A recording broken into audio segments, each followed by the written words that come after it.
Well, hello everyone. Manuscript time! It's here! Oh, it's so here. I'm so excited, y'all. I can barely contain any of my excitement because, yeah, it's Pentiment. It has become. It's finally out. Ah, what a good time. I hope everyone is doing well. Uh, and we will hop into the game very soon. But could this fly stop? Seriously, could it not? Please do not contain your excitement. Fair. Look, this promises to be one of the most hyped games of my year. So, Kyra, Wolfie, this dude, Luca, welcome everyone. Look, I'm so ready. Just to show you how ready I am, we're gonna see the parallels real fast, but earlier this weekend, I was at an antiquarian book festival, and these were some of the promoted ones in the flyer that I picked up. I just want to like zoom in. I can't zoom in too far because then it gets blurry, but you can kind of see it's mirrored image right now, but you can kind of see the styles there. It's so close to Pentiment's like character models. It's wild. I don't know how they managed it. But that is from Leopold of Austria's Compilatio de Astrorum Scientia from 1489. So, that is right on the money. And Gabby B, appreciate you stopping by. We will see you in the VOD, and hopefully you'll be able to join in future ones. I'm also noticing though our bot has failed us, so let us correct that.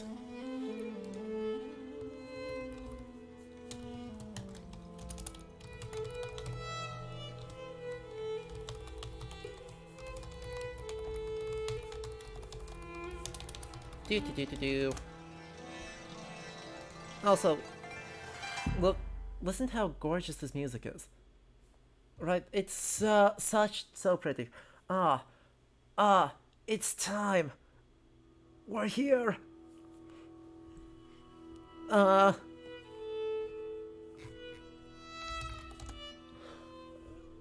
we go from no pings to 2 pings at speed, if I ping the bot, it works, apparently. Okay, could this fly seriously stop? You got partway in and you're loving it? Everything I have heard from everyone says this game is freaking incredible on its own merits. Like, it's not just a game for history lovers, it's just genuinely a really good game. That happens to be for history lovers. In other words, this is targeted at me and me in particular, and I could not be happier about it. Every history streamer I know is playing it today. Actually, except one. I know one who's not playing it today, but there's like 4 or history Twitch streams playing it today. And there's so much. And Math, thank you for the tier 1 subscription for 25 months. And the comment, PogChamp. So, to everyone who has tuned in, and Wolfie, at 11 months, and Blues, with tier 1 for 26 months. Oh, look at how long you've been giving, you money. Yeah. Chat, a hype train has started, and that feels appropriate. My hype is through the roof. I could not be more excited for this, because this game, I think, has a really good argument to be the best history game of this year.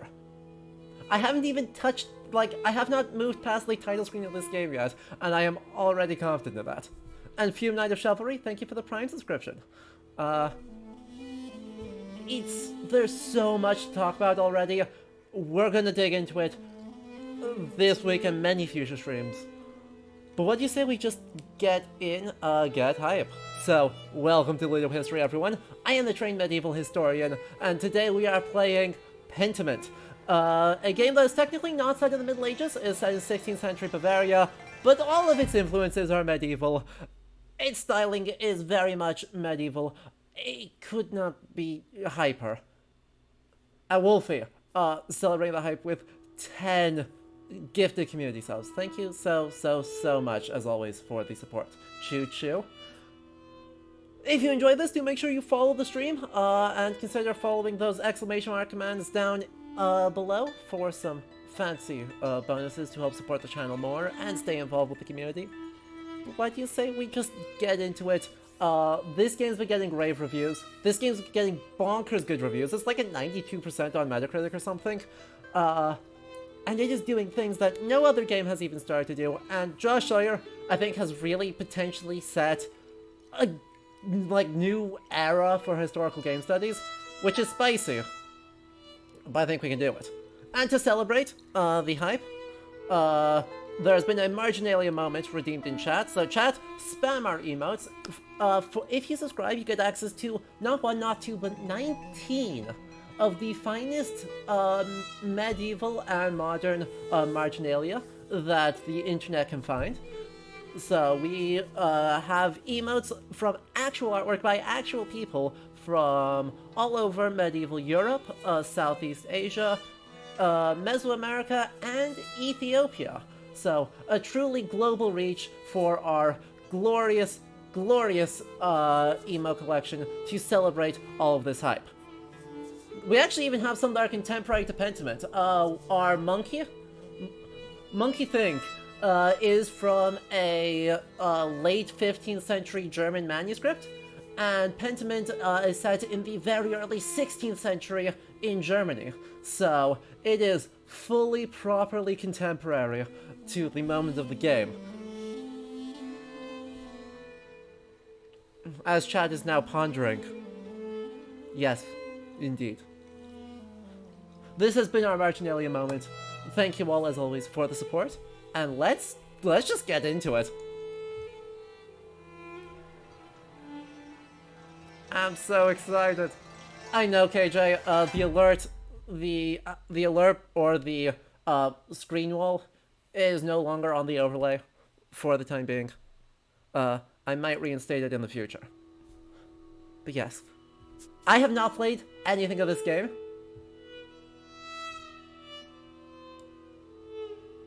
Oh, Stefan. It's attached to one of the commands. There is a mischief owl lurking somewhere on the stream for I believe it's in cheered bits. I'm just saying. You're so glad you can be here, Zoe. I'm so glad you can be here too. Let's do this. So we do have easy to read fonts. We are going to try to avoid using them, right? As for any of this, by the way, chat, if the stream is inaccessible for you for any reason, please do say so. We have high contrast modes available. We have easy to read fonts available. We've got a lot of stuff here that can make this game a more pleasant experience. We're not going to have it active at the start, but if it makes it a more enjoyable watch experience for you, please do say so. Okay? Oh, and Wolfie, it is not just you. The stream is, I upped the resolution of the stream slightly, so it's now a 1600 by 900 window. Should be projecting at a higher bitrate as well. So, who did I get for the music again? That's a good question. Let me actually look that up.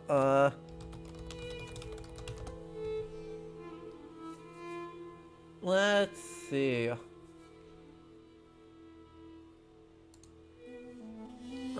Josh Sawyer said who it was not that long ago. Let's see if I can find it. He's so talkative about this game, which makes sense. Some of it was done by Lingua Ignota. Some of it was done by other composers that I can't find the names of right now. But yes, there was at least one song that was commissioned by Lingua Ignota, which is extremely hype. If I click start, the credits has it. Well, that's helpful to know. Oh, chat, I once again forgot to plug in my controller.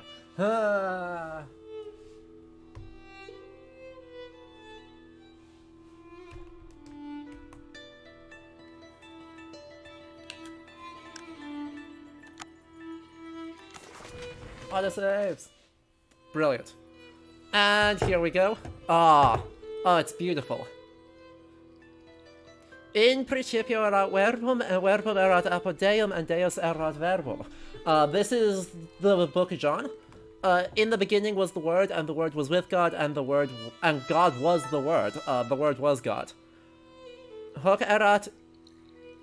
Here in the beginning with God, etc., etc., etc. It's so good. I mean, I'd say this is 14th century more than 16th century, but it's oh, look at that. Facia faciam si aliquando manifestam damage in erroribus mundi attaque nos supportut. They actually scratched it out. They've actually fully scratched out a scribal error.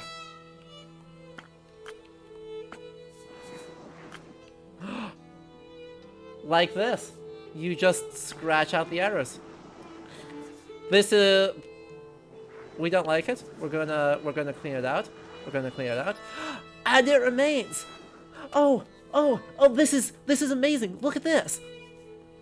You can just barely see it, but where we've scraped it off, it off, the text actually does remain present. And so we're creating what's known as a palimpsest. If we write over this creates a palimpsest wherein you can see underlying layers of writing that have been destroyed, done, and you can kind of sort of barely read under them to see different texts.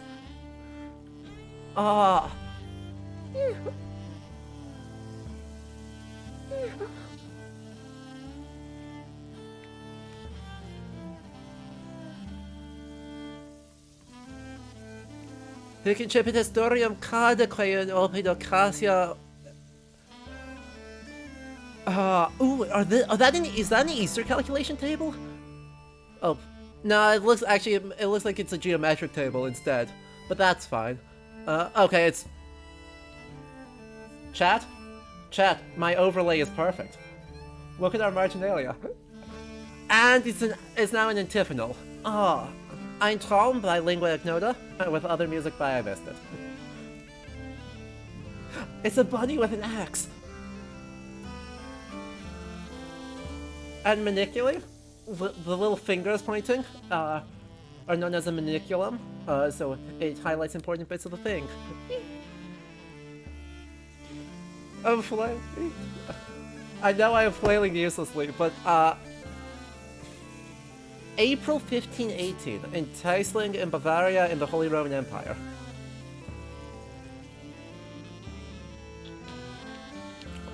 And artists, the typeface is gorgeous.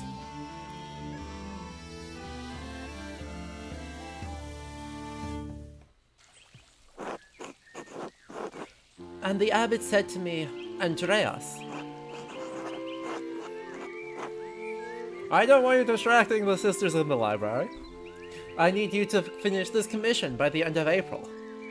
Please keep your conversations with Brother Piero to a minimum. Which of these do we think it is?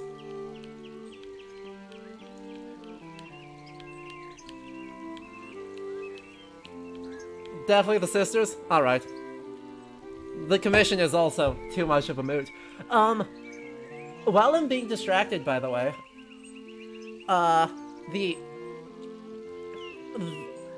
they're doing something really, really smart. I don't know. Oh, we can find out who Brother Piero is, potentially. Does it let me? How do I check who? That is how I check who Brother Piero is. Look at the maniculum. Does it let me do anything? No? I just wanna... Wait, we can just wander around and do this at any time. Wait, we can just do this.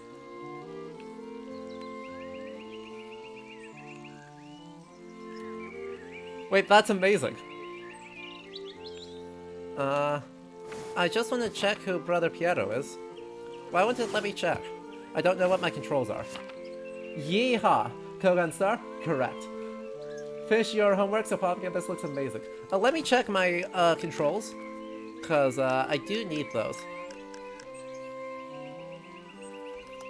Of course we're doing that.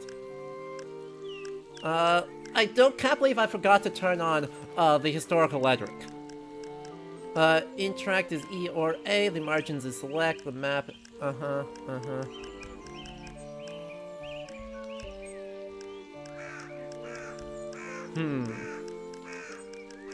It doesn't really say. It doesn't... okay, if it's the character, it just gives you character art. So, our boy, Brother Piero there, is that. And thank you, by the way, for the anonymous gifts, subs. And Elsa, it's good to see you. Perfect. I believe we had notes of don't distract the sisters in the library. Up to the devil's work again, are you? St. Grovian. So, we are already going wildly into our historical references, because St. Grovian is someone specific.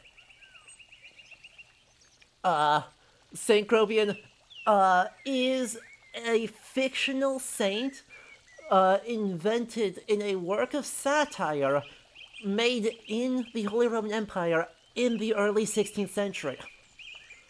And so he is the saint of crassness, slothfulness, and general disruption.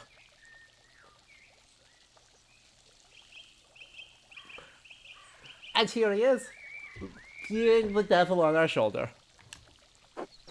Don't encourage him. Beatrice, meanwhile, is, I think, should be directly understood as a reference to Dante. In Dante's Divina Commedia, the person that guides Dante through heaven is Beatrice. And so I think we should understand this as a specific reference there. And then, of course, we have Socrates, who I believe needs no introduction. Devotion to one's work can yield pleasures of the mind superlative to those of... Chat, look at the look at the long S's. Look at the long S's. Oh, I love them. Superlative to those of the body. Either you need to spend time with more exciting lovers, or I need to learn how to work the Socrates way. Is this highlighted? This does not highlight. Oh, we just got a hellmouth. They've changed. We now have a chameleon, and this fucking owl, and a hellmouth as our things. I'm so happy. The fact that you can just go into the margins of this manuscript at any time.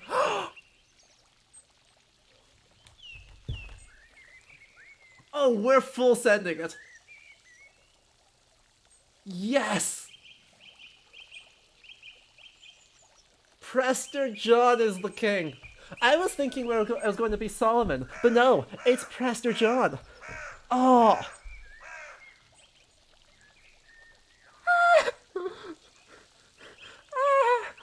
Okay. So Prester John is a legendary king of Ethiopia who, according to the writings of the travelogue of John of Mandeville, who is extremely popular in the turn of the 16th century, is the wisest man alive and preserved the proper Christianity in Ethiopia or India, but by the 16th century, I think it's most... Right, I think Mandeville pretty well codifies it as, Ethiopia. And Zoe, I am not wearing a cape, I am wearing a cloak made of Scottish lamb's wool. It is better. And as Foxlip Dragon points out, Italian medievalist and extremely influential figure Umberto Eco wrote a very funky book about a quest to go to find him, which is honestly a big mood because the Travels of John Mandeville are effectively a very funky book about a quest to go find Prester John. There's a German memorial that still calls him John of India, so I don't know. Fair enough. The point is, right, he's supposed to be like this extremely long-lived, legendary king who is a direct inheritor of the wisdom of Solomon, and is therefore maintains this incredibly elaborate kingdom in Ethiopia where Christianity is preserved better than anywhere else. And there he is! Also, he's illuminated in this manuscript as being black and good, right? There's loads and loads of illuminations from throughout the Middle Ages and early modern periods that depict black people. Oftentimes, they're codified into a few saints, like Saint Maurice, I think, gets portrayed as black often. Prester John gets displayed as black often. But it's showing, and there's other like monstrous figures like mermaids and such that get portrayed somewhat consistently as having dark skin. The point is, though, there is awareness of people of color, and they are showing up as admirable, important, legendary, or saintly figures in this period. Yeah, one of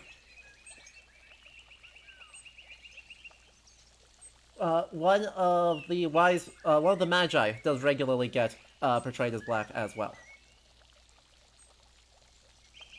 So yes, one more thing before we move on, because the hype cannot stop. Right, there is no interruption to the hype here. Look at the background here. Right, while these characters are all very rich, non-perspectival woodcut thing, look at the background. The background is deploying the premier painting technologies of Renaissance art. You have linear and aerial perspective being displayed here. So everything moves backwards to a single point located behind Prester John's face, and as we go farther back, everything gets more blue. So this is ultra contemporary, blending the both inherited woodcut, less perspectival styles that are extremely popular in the period, and using Renaissance painting techniques.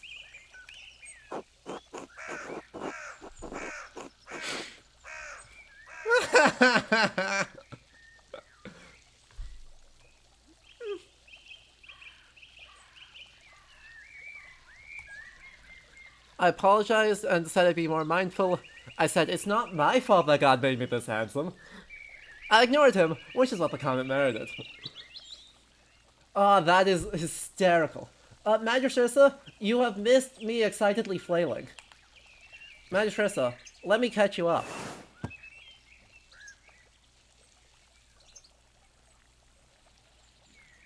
You're now caught up.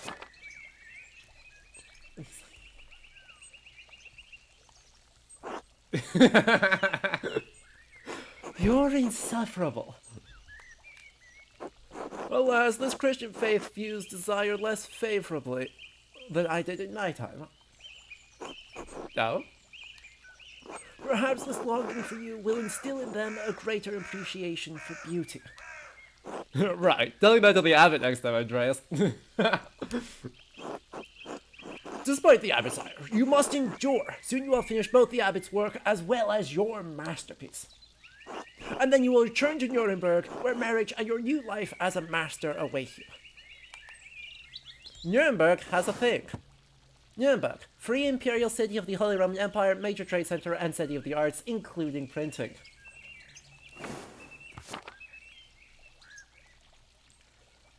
Wolfie, so why does the long S exist in that form? Largely this is a consequence of quill pens. Making the full S is actually extremely difficult, because you can't push a quill pen, right? It's hard to illustrate this, but if you look at a quill, it's actually got a flattened tip that channels the ink into the point, and so you can't push that. That's going to splatter ink everywhere. So instead, you need to make forms that you can drag the pen. And so the full twisty S is actually extremely difficult. It takes 3 separate strokes. A long S takes 2. And so it ends up being a much more easy and coherent way to make that happen. At least that's how my Latin paleography class explained it. Sophie, hello! I'm so hype. I'm so happy. I cannot... I, like, need to be flailing. I'm all about, 4 minutes in, Sophie, and I am in love. I am absolutely in love. We are talking with Dante's Beatrice, actually Socrates, a 16th century satirical saint of crassness, and Prester John. In this beautiful Renaissance mindscape villa. And, what's not to love about it? At this point, you'll never finish this game. Blues, you will have to suffer with me. And by suffer, I mean have ineffable amounts of joy. This game targets me and me in particular, but, you know, I was at an antiquarian book fair this weekend, so I accept my fate. Oh good, you can finish the game before I easily AC. Extremely easily. Yes, marriage someone he has never met. Hardly ideal. Well, the alternative is becoming a philosopher. Oh, Jesus. They should definitely get married. Is she pretty, at least?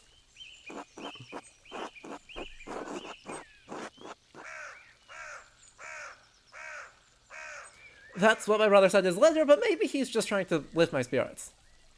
The small portrait they sent was lovely, but we artists can be flatterers. Oh, who knows? That's not why I'm doing it anyway. So, it was great. There's a massive international book fair every year. I was paused due to COVID, this was the first year back. So I got to handle... Oh, chat, I need to tell you about this because it is so unbelievably cool. No, I'm telling you about it now because we deserve it. You all deserve to be as excited as I am. It is growing late. The wheel of time stops for no man, Andreas. I fear you must leave us. True, your majesty. Will you visit us again soon?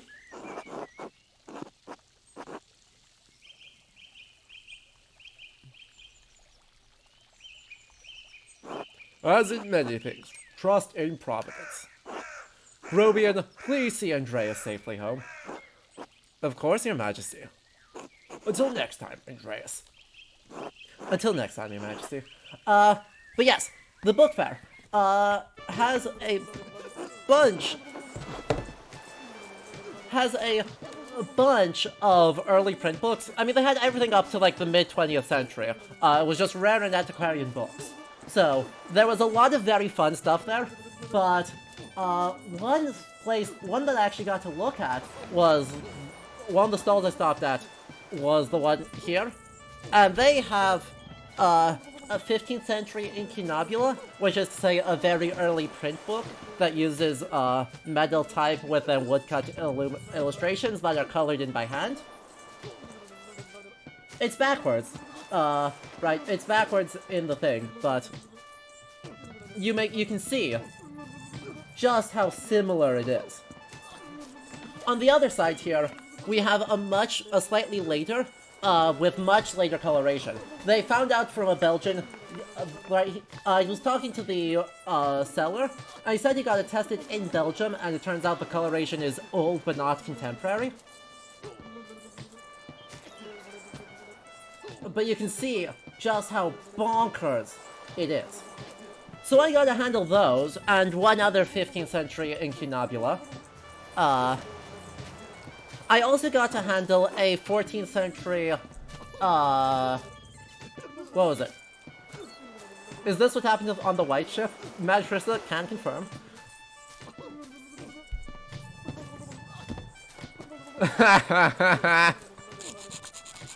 Ow! But I got to handle a late 14th century Book of Hours, which was only from England, which was only about, that big. Tiny manuscript with gorgeous miniature work. The marginal illumination was not super impressive. Alright, it was really well done floral work, but it didn't have a lot of like figuration inside it. But the miniatures on the verso of each manuscript page, so on the, what we consider the left-hand side of an open book, right? If you open the book, you have a left side and a right side. Right, the left-hand side is called the verso, the right-hand side is called the recto. Because if you hold the page up, you have a top and a bottom. Right, it's the top and the bottom of a page. So I got to handle that, and it was gorgeous.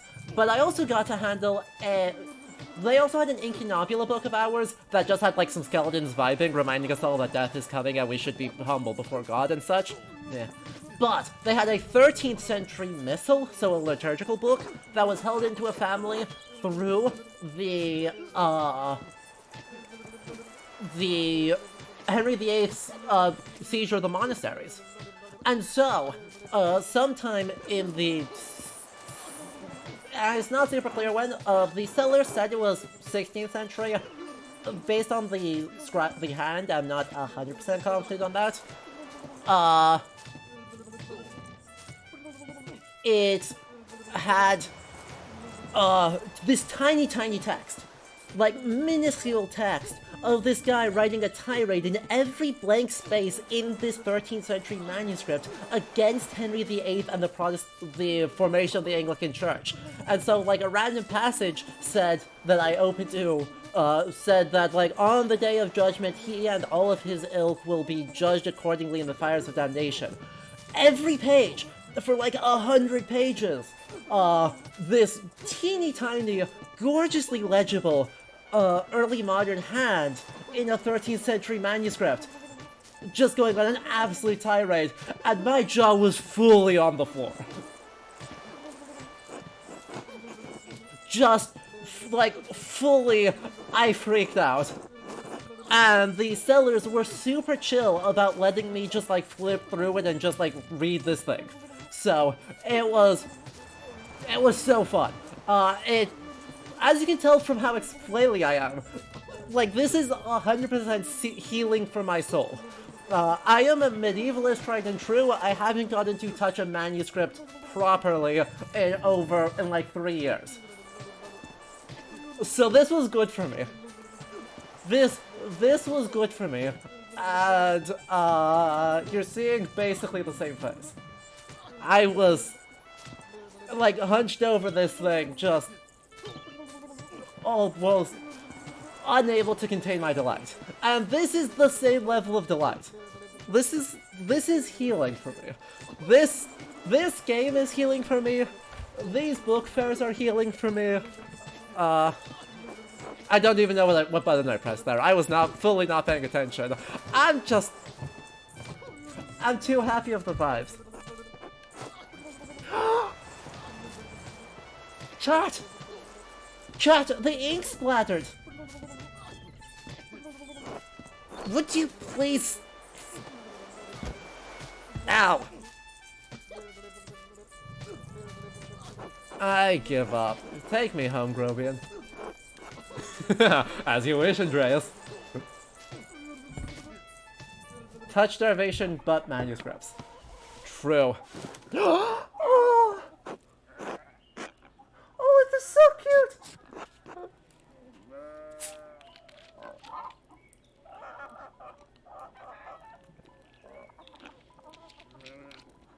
Baby. Good morning, Ursula. Go, Ander. Aww.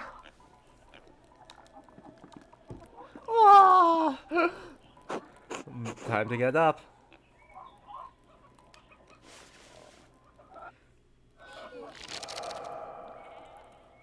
Chapter 1, The Baron, April 1518.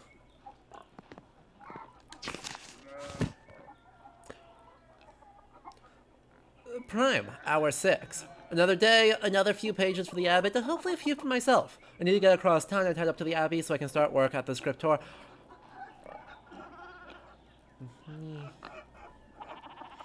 Chat. I'm gonna just keep flailing. Flail. Flail.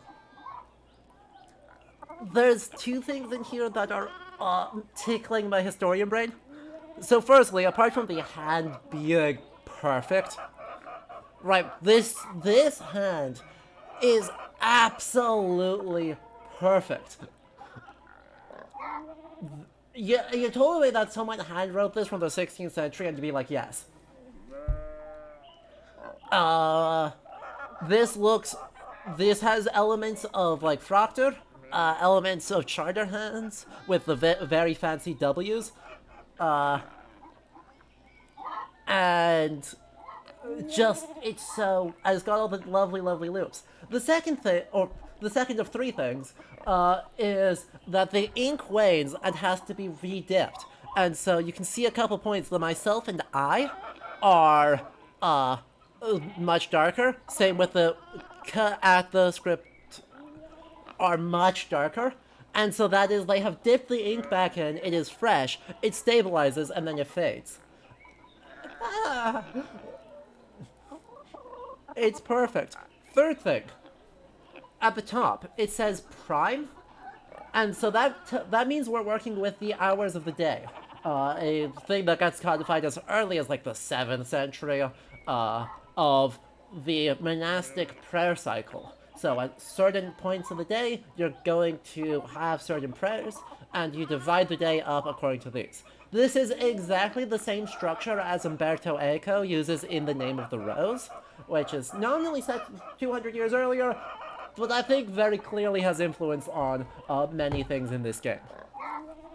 So, oh, and they fold up. Oh. Beautiful. Oh good, Brother Piero of Verona.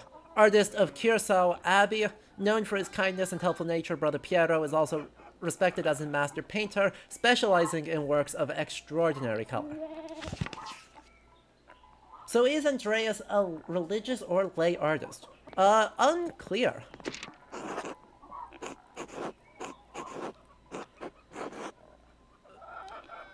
Who is Farang? Nay, dang it.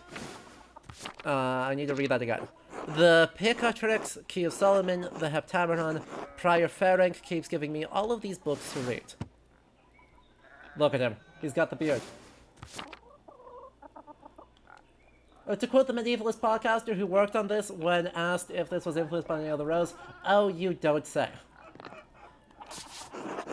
I really should clean this up. Mood. Don't look at my death chat. Get to bed. Nope, can't do that. And the Gatner house. Yes. I believe we are a lay artist that has been contracted by it, which is also completely reasonable. Oh, Ursula, you're so cute. Oh, how are you so adorable? I believe, remember hearing that from Josh Sawyer too. The marginalia has changed again. We have a bunny with an axe. We have a cat and a dog. We have a snail. We have lots of cats, and we have a goat.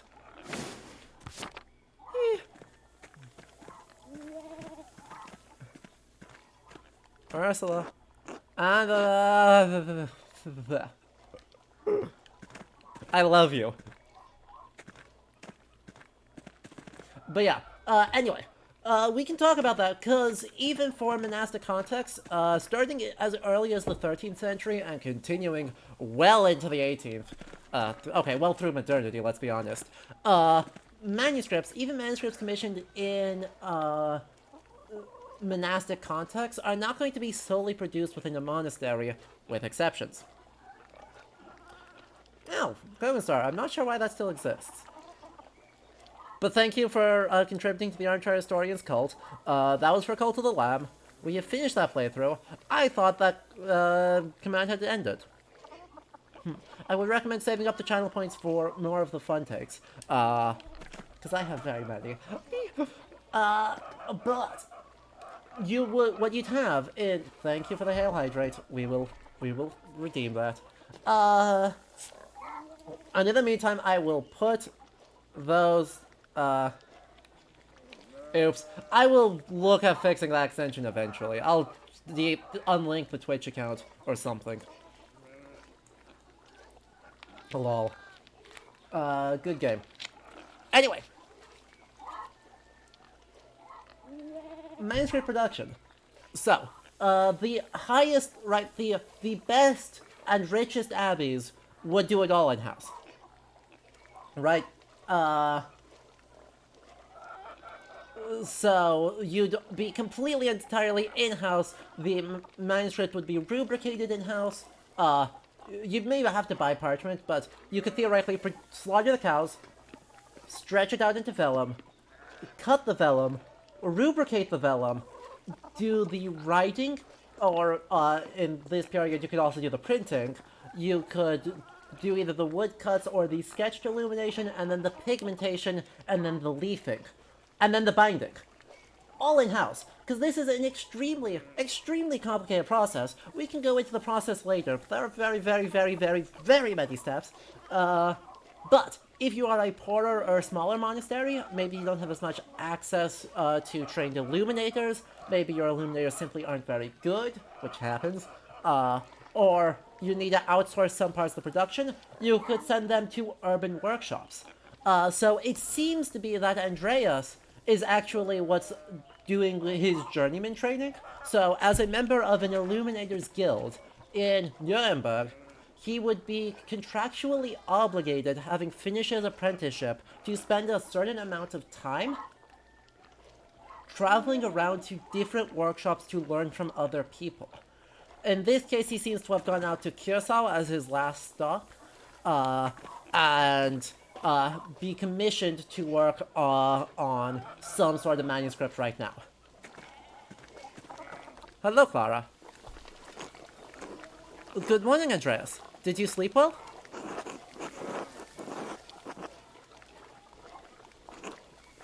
Quite well, actually.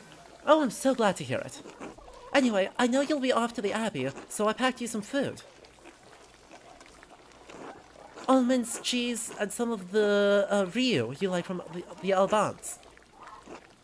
Otto wanted me to ask you to join him for dinner at the Abbey. Who is Otto? Oh, look at that! Look at that man's hair.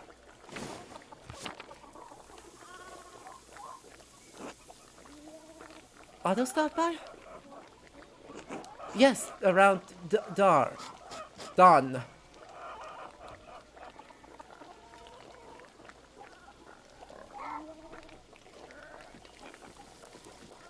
It was right with the scribe yeah. I caught that as he moved on. I caught it this time, that dawn was misspelled dar, and then corrected. Here you are, Andreas. I love the scribe errors and the different fonts depending on the people. Yeah. That's too kind of you, Clara. Many thanks. Master Andreas, if it wouldn't be too much trouble, could we...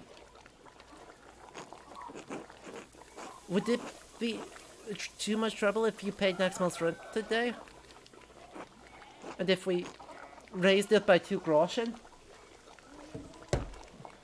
We talked about groschen in the Kingdom Come streams, but we are going back to that soon, so it'll be worth looking it up. A groschen is kind of the standard weight of coin in the Holy Roman Empire in this period. I don't know what the exact conversion is in amount of silver right now, but well, that is a not insubstantial expense. I hate to ask, but we're behind on our taxes to the Abbey. 2 months behind. Peter's losing his hair over it. Even more than usual, I mean. Aw, look at him. Yeah, I think it is about equivalent to shilling.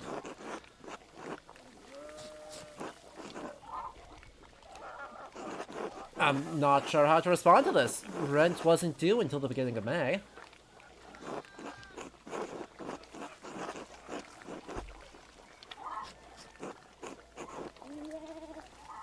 Be generous, Andreas. You can spare the money and it will ease their burden. You must take the consequences of inaction into account. Oh, what is this shit? Don't they pay taxes every year? Why is this falling on you to fix? How about I barter you down to 2 pretzels, which are 2 weeks' wages according to King of... Oh. God damn it. Why did you remind me of that magistrate? They are fully just the voices in our head. You are under no obligation to pay, but the Gatners will suffer from it. I want to help them, but I don't want to be taken advantage of.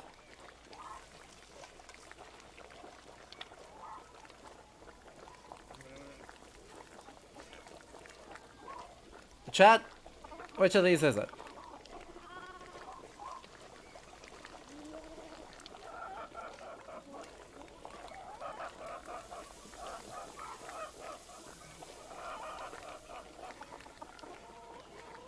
We can manage it. We can manage it. We're so grateful, truly, Andreas. I apologize again for asking. It's just awful to be stuck in such a position. I don't know if I trust him on this one, chat. I 100% don't know. Our taxes get harder to pay every year. Peter works hard, but it just never seems like it's enough. St. Luke, bless you for helping us out. St. Luke, Christian evangelist and patron saint of artists and physicians, often represented by a winged bull. Big Disco Elysium energy with multiple voices in his head. Oh, and Annabella. Good to see you. You keep misreading asking as AFKing, and it keeps throwing you. You get used to it. Read more medieval manuscripts is the lesson here. Speaking of St. Luke, how's your masterpiece coming along? It's been 2 months now, hasn't it? Slowly, I'm afraid. Most of my days are spent doing work for the Abbey. It's only during the Divine Office that Prior Ferenc allows me to work on my masterpiece. Divine Office, the prayer times observed by all Christian monastic orders. Monks and nuns pray together 7 times a day and once at night, as dictated by the rule of Saint Benedict. These are going to be our Prima, Terce, Sexta, Vespers, Maddens, the Compline? I think that's the order of them. Don't quote me on that. It's been a hot second since I've actually paid attention to that. But basically, Compline is dawn, I believe. Or, no, Prime is dawn. Terce is the 3rd hour of the day.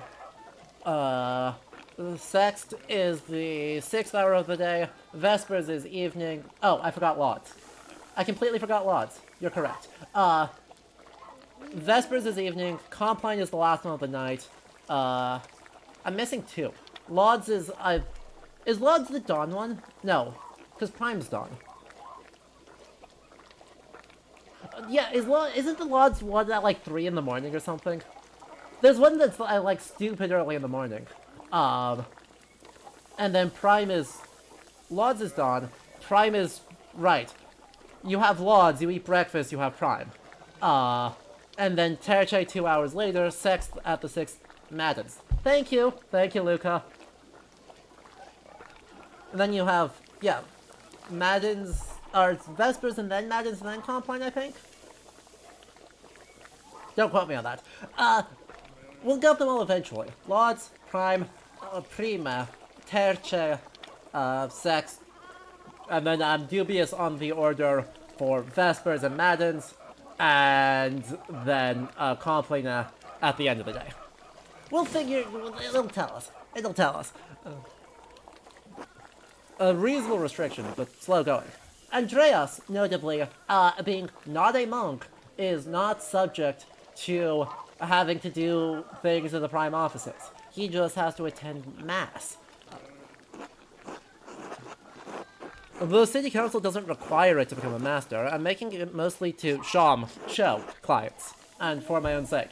To be fair, if we're writing in proper, like, Gothic minuscule, M and W are virtually indistinguishable. And yes, when I do finish, I'll go back to Nuremberg, where I'll marry and open a workshop of my own. From Nuremberg to a university, and now traveling the world as an artist. What a life you have ahead of you, Master Andreas. Yes, I suppose it does feel like I'm starting a new chapter in my life after. So a few missteps. Some wandering. A little too much fun. Do we know which order runs this monastery? I would not be shocked if it's Benedictine, but we will find out. It'll be a good time. Also, chat, for everyone who is lurking while we are talking, I hope you are enjoying this. And if you want to hang out and participate in chat, you are very welcome. If you just want to continue to lurk and enjoy how giddy I am, you're very welcome to as well. Some wandering.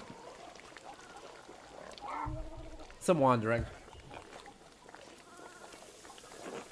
It must be rather frightening, starting all over again. I owe it to my family, to make something of my life? It is, but I know now that this is what I want to do. Man, we're like an hour and barely like 5 minutes into the game. What did you all expect? You signed up for this stream purely for medievalist joy.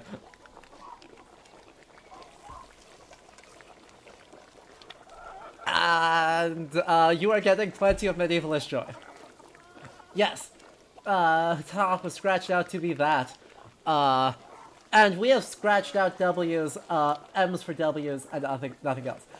See, Raptorus is getting exactly what you wanted, Zoe's getting excited shrieking. You're late, but I appreciate the medievalist joy. Exactly. Not many... It is, but I know now that this is what I want to do. Not many people get to decide that. Certainly not anyone in Tassing. Anyway, I don't know anything about art, but I've seen you sketching such beautiful things in your little book. Your masterpiece must be wonderful. Veronica, your first time here and you are fine with this. Well, welcome. I'm glad you are fine with this. And we're glad you're here. You haven't even got to the part where that's because what the game just did is...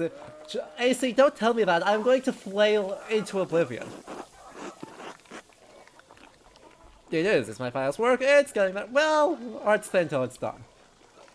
You know about medieval architecture than manuscripts, so this is nice to hear. I am hoping we are going to get some real juicy architecture soon. And, Abdeel197, thank you for the follow just now. That's no way to think about it. I'm sure it will be a treasure when it's finished. I'm hoping we're going to get some real juicy tracery, because even though this is the 16th century, and that means, Protestant Reformation might be fucking up our churches, but that means we also might get some gorgeous late Gothic tracery happening. And it'd be real fun. Now, I have to get back to my own work. Have a good day at the Abbey, Andreas, and we'll see you after Vespers for supper. Oh good, Vespers. Monastic hour at dusk. One of the major prayer hours, it is followed by supper. Oh, wait, sorry. I need everyone to enjoy this fucked up snail. He's just a weird little guy. Look at the weird little guy. Not tonight, but thank you. Klaus Druche invited me over for supper. Who is Klaus? Look at that man's mustache. The year is 1518. We are... Protestant shenanigans are guaranteed. Exactly. Of course. Please say hello to the Druches for us. Of course. Until later, Clara. Eva! Hello, Andreas.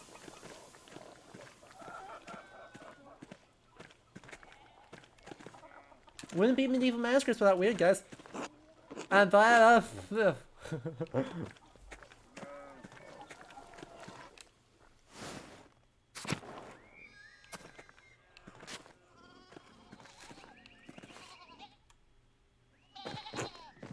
Big York. Morning, Andreas. Morning, Big York. How's it going? You working today? Just taking a rest for a bit. Dad's still in the field. We hit a big rock with a plow and it took me... Lord knows how long to pull it out. Oh. You off to the Abbey? Every day but Sunday. Right. Thank God for Sundays. It smells like a storm's coming now. Huh. Just smells like fresh alpine air to me. You've been traveling too much. Where was it you spent your Wanderjahre before you came to Tassing? Your Wanderjahre! Wandering years during which a journeyman, artist or craftsman travels far and wide to improve their skills. The cat has a jetpack! The cat has a jetpack!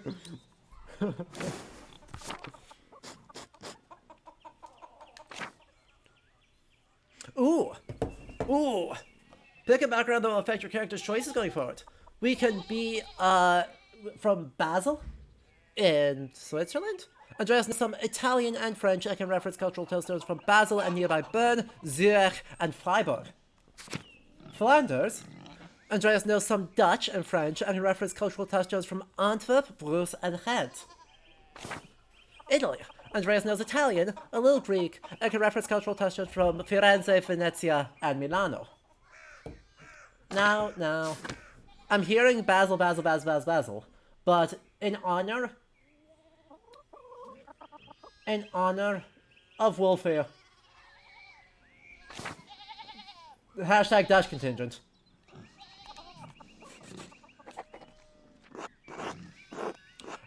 Antwerp, Bruges, and Ghent, all the great art cities of Flanders. Where's that? North and west, down by the sea. There's your problem. The sea air has confused your sense of smell. Spend enough time in these mountains and you'll be able to smell a storm coming. Love that nobody went to Italy. Look, Italy. If we're from Italy in the 15th or in the 16th century, we have to deal with like nonsense like, I don't know, Michelangelo. Who wants to deal with Michelangelo when we can deal with Dutch still lifes? I'm telling you. Right? Michelangelo's Michelangelo. Dutch still lifes. How long will that take? 10, 15 years? I don't think I have that long, Big York. But buddy Leonardo's in France. Well, Leonardo's dead at this point. But Leonardo was in France for, you know, certainly our adult life. But anytime we would have been in Italy, he would have been in France. So, meh. Because he dies in, what, 1416? Or 1516, sorry. Centuries are hard. I think he dies in, like, 1516. So he's dead by the time we're here. But he was in, Avignon for, like, the last 10 years of his life. So, meh. Well, we see his work around Milan and Firenze, but, like, meh. What do you spend all the time in Flanders doing anyway? Died in 1519, you think? Maybe. Maybe. He might still be alive. He might just be incredibly elderly. Thank you for the correction. Also, hello. Other than art, I mean. Oh, this is an interesting question. Hedonist. Andreas seeks out pleasure wherever he goes. He is extremely social and quite experienced in all the enjoyable vices of the world.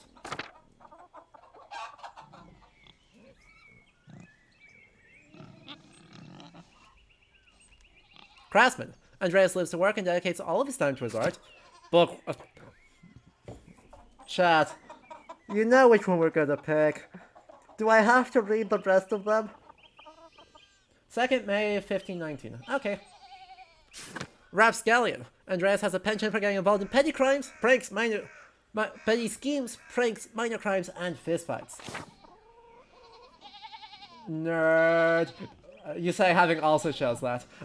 Businessman. Andreas devotes much of his time to self-promotion, optimizing business expenses, making investments, and balancing his books.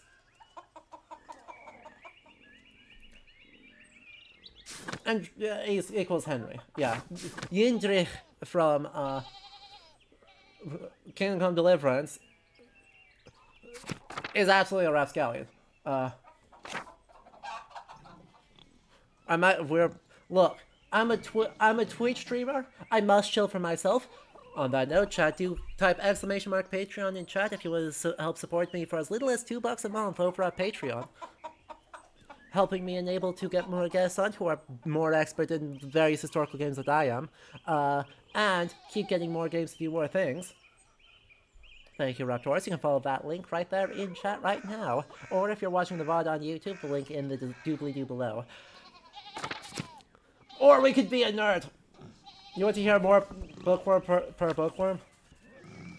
Well, alright. I mean, that's fair. I present to you Varthamel's view of Calicut, which I think is probably Kolkata.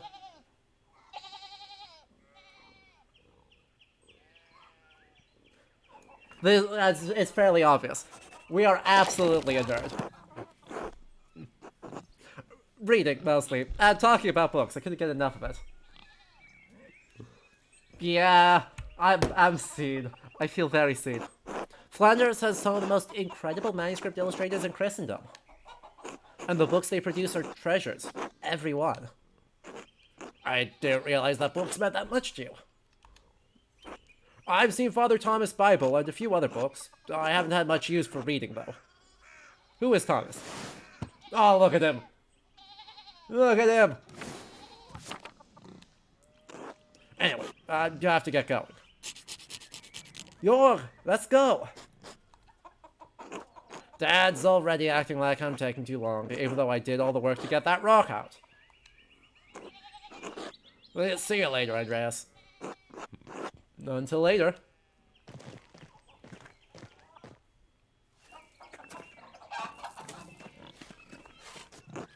Andreas? The pigs! Look at them! Oh, they're so delightful! Ill Peter. Oh, God bless you. Andreas. Ah, yes, Andreas. This weather's been god-awful. This town's gone to shit since my days.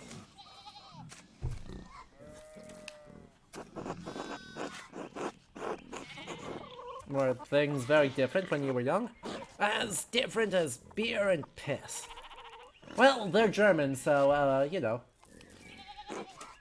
The old abbot didn't bother us much about our customs.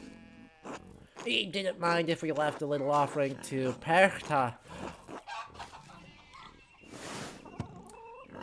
Perchta, pagan goddess of the Alps associated with animals and spinning wool. She is still invoked by some Christians in Austria, Switzerland, Bavaria, and Swabia.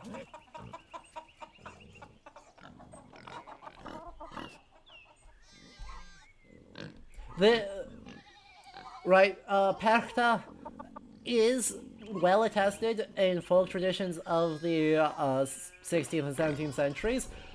I would emphasize that despite Perchta being one of those who likely does have very ancient roots, that it is not incompatible with Christianity, that they are leaving out things. Stefan, I was going to make the same joke. Frau Perchta? Like, let's actually check on that. How attested is Frau Perchta? We've got the power to check. We just have to click over to the correct thing. Frau Perchta. Yeah, let's get to a reliable source here. Let's get a somewhat reliable. 2004, Perchta the Belly Slitter and her kin abused some very traditional threatening figures, threats, and punishments. By John B. Smith in Folklore, August 2004. In the contemporary folklore of Austria, Frau Perchta is depicted as the rewarder of the generous and punisher of the bad. Let's see. Who is Perchta? Short answer might be that, like our own Father Christmas or Italian Befana, she is a mysterious figure and said to be at large at one time or another during the 12 days of Christmas. The whole Perchta is a sinister figure who punishes the slovenly, idle, greedy, and inquisitive.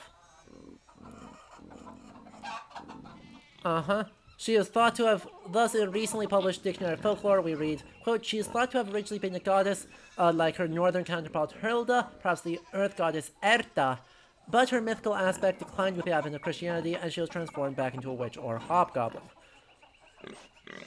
Madras Rissa called it, at the back of such accounts lies ultimately the influence of Jakob Grimm, notably in his Deutsche mythology, 4 editions of which appeared between 1835 and 1878. That being said, Da da da da da.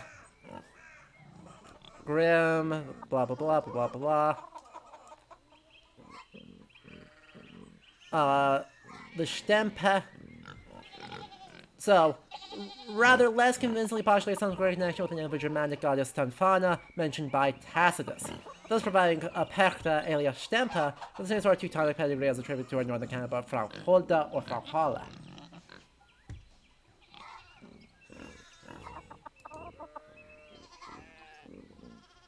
So, yeah.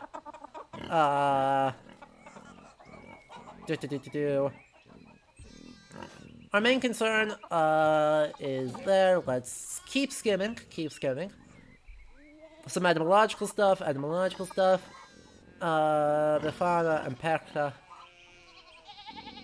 And the personification of, the various feast days. So,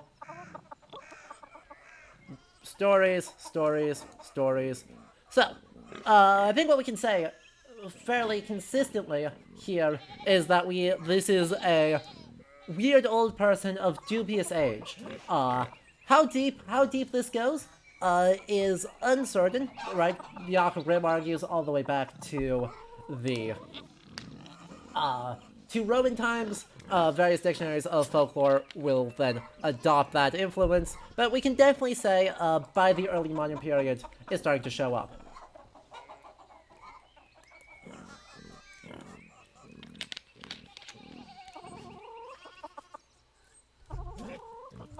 Incredible. We love this. Also, Zoe, you are correct. The game comes with a reading list. Josh Sawyer is so incredibly based.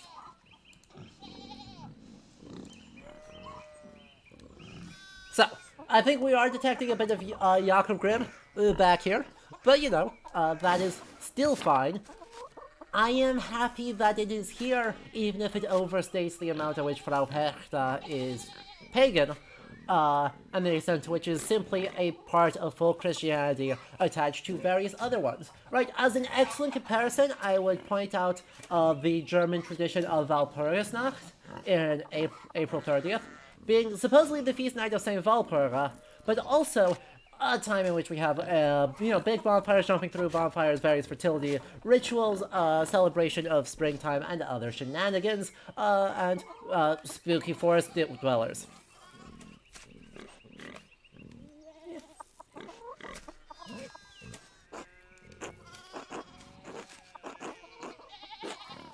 Matthias knew that Christ was in our hearts, even if the White Lady's name was on our lips. Ooh. St. Moritz is the patron saint of Tassing. Legend states he was an Egyptian-born commander of a Roman legion who converted to Christianity.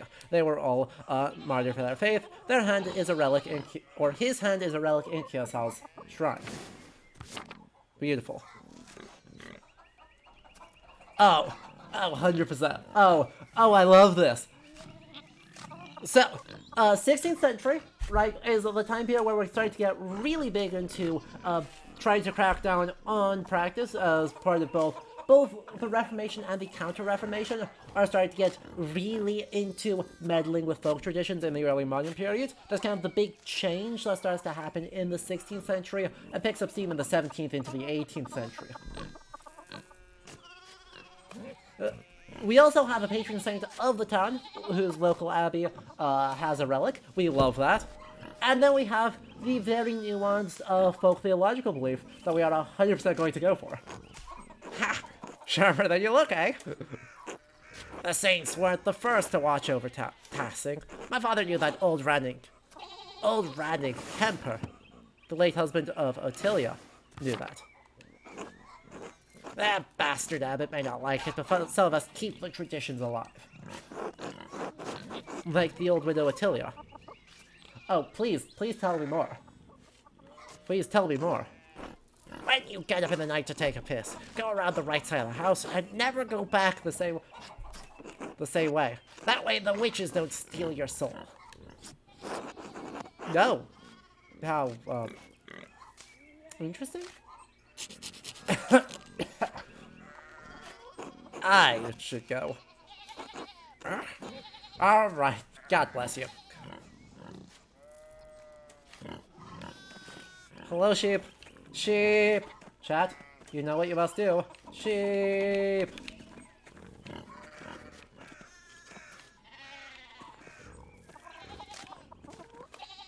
Never run around a church traditions. Exactly. It's perfect. Thank you, chat. It's absolutely perfect. Andres Smithy. It's so much smaller than the one he uses at the Abbey. Smaller.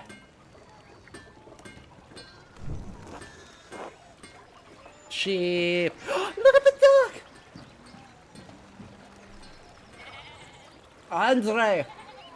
His name is Andre the Blacksmith. I'm assuming this is a Dark Souls reference, by the way, chat. Right.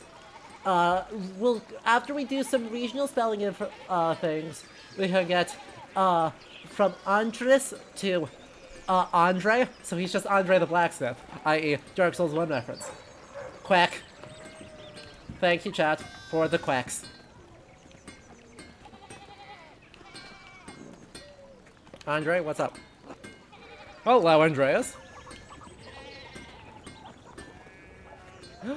Look at their outfits. Oh, Magistressa. Oh, you should have a great time here. Look at them. Look at these rich guys.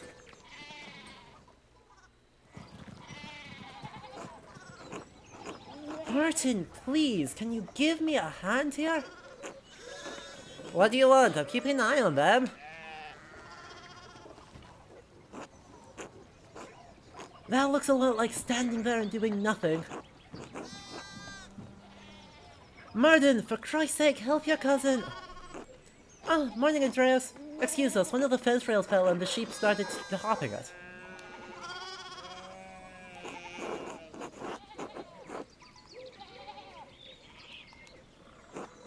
Should I offer to help? Perhaps helping others also helps us. It allows us to feel useful and take satisfaction in our work. That idiot Martin should be helping them. Yell at him, give him a good scare.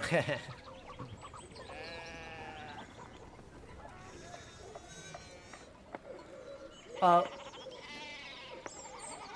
they are tactical sheep. Exactly. Okay. Then again, I don't know anything about sheep, and they probably just get in their way.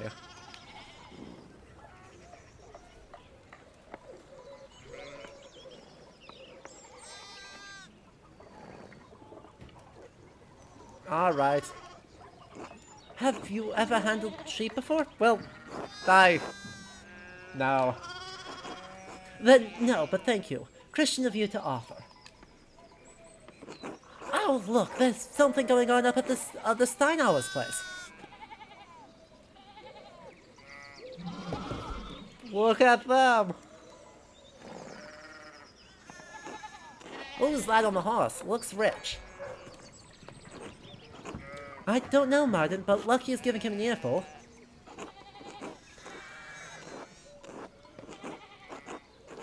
Christ, I haven't seen Lucky that worked up since Peter and Claus' wedding when Johann pulled his pants down. Ugh, Johann. Gross. Knocked two of my man's teeth out. You don't want to feel the strength behind a stonemason's anger. Do you think he's a noble? He looks really rich. God damn it, Martin. Stay out of trouble for once.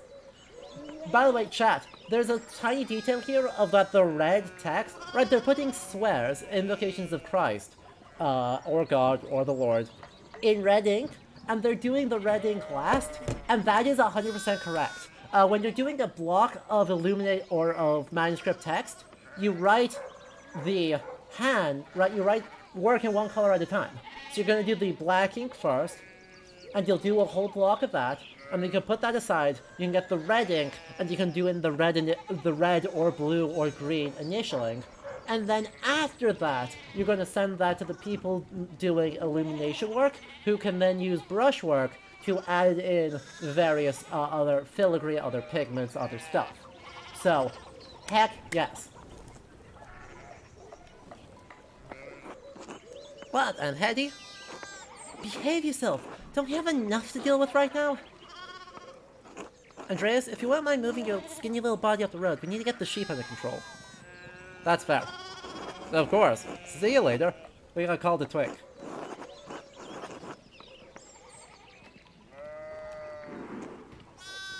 Help your aunt your cousin, alright? Eat shit, Andreas. Oh, I can't go up and... Oh, I can go up. Hello? Just... I wanna appreciate how perfect these hats are. Like... The hats are good. The fluffy, fur-lined, like... Oh, what's the term for it? The doublets with the slits in them, so you have a second color coming out. Perfect. It's magnificent. I love it. We're gonna need to look at your old collection of early 16th century art? Correct. This is the time. Absolutely go look at those. Oh, and the houses are so good. Look at these beautiful, like, wood with the various shingle types and the wattle and daub bits. It's beautiful. Oh, Klaus.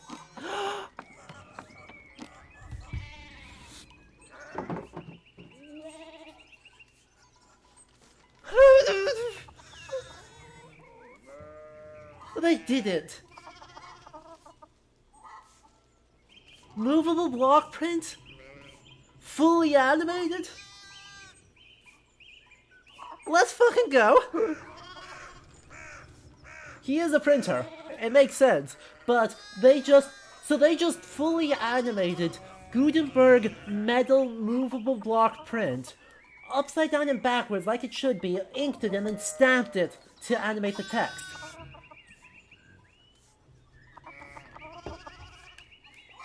Morning, Klaus. Another day at the Abbey, another few hours to work on my masterpiece. Well, look at them. Aww. They didn't do it again. Good to hear. You still coming by for supper tonight? Maria, oh, Bert. Oh, Bert. Oh, Bert. Oh, he's so cute. You still coming by for supper tonight? Maria and Bert would love to see you. You really need to see these new woodcuts I have for a Italian edition of Til Eulenspiel. Til Eulenspiel, the titular character of a popular 15th century book. Til is a prankster continually exposing the vices and hypocrisy of others.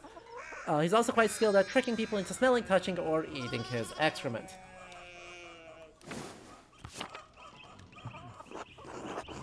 I didn't realize Father Thomas let you print books in Italian. Come on, Andreas, he's not that strict. I know he's just trying to protect people from...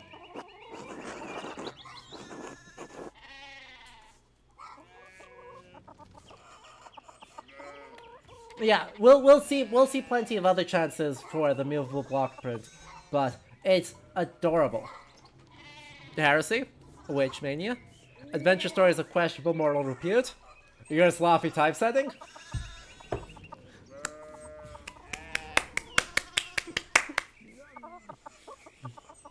I mean, yes, Witch Mania, but also your sloppy typesetting is a top tier answer, and I do love it.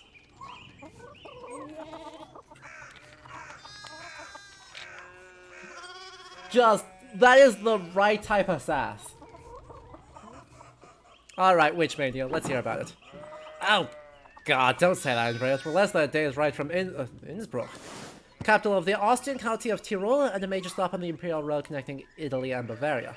It is the closest major city to Kielce, Adi, and Tassing. Notably, it was also the site of witch trials starting in 1485. The Malleus Maleficarum is created by an inquisitor originally based in Innsbruck.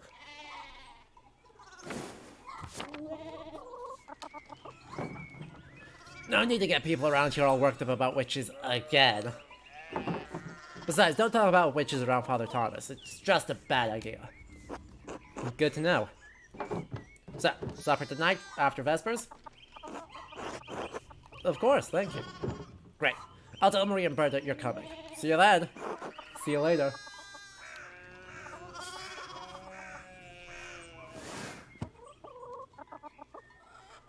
I love our marching area. It's currently locked. Thank you, Joker. Well, hello.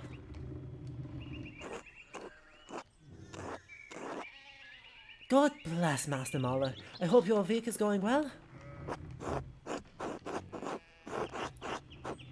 To work. To work.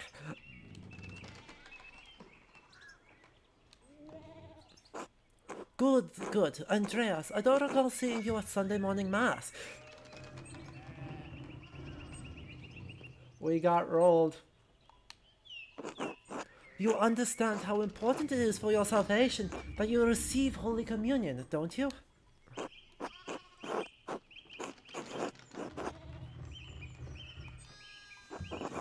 I just stayed up too late on Saturday. I don't want to get into an argument with him about this. Would going to church on Sunday be such a burden? If not for his sake, consider it for your own. A man has many duties. Father Thomas should appreciate how hard you work to help the Abbey. And this asshole can't make it go to mass. To hell with him.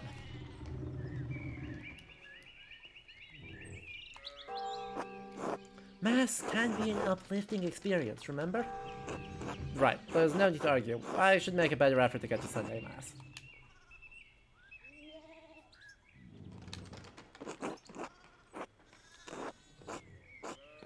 You don't have to make a promise to me, but our salvation is contingent on the...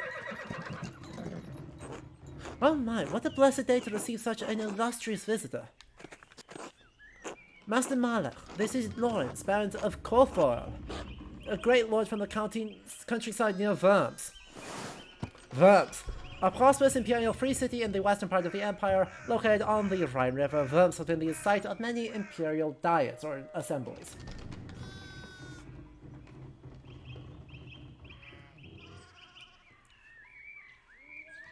Thank you, Baron Lawrence. Good to see you, Father Thomas. It is nice to be remembered fondly. I only wish all of your neighbors were as welcoming. Ah, he's got the full fancy. Rothvogel? Yeah. Is that what I said? Well, yes. What brings you back to our little town? My wife and I were returning from a trip. A trip to Venice. We spent a few days in Innsbruck and it was terribly dull. And Fufin, thank you for the follow. Did I say Corfu? Oh, I suddenly... There. I totally did. You are correct. We will fix it. Venice, one of the most powerful republics on the Italian peninsula. Look at our oyster. Oh, look at the oyster. Sitting on the northwest coast of the Adriatic Sea, Venice is a major center for commerce and art in southern Europe. I mean, it has a certain charm common to these alpine cities, but the place was crawling with nobles for the Emperor's Diet. Oh, good.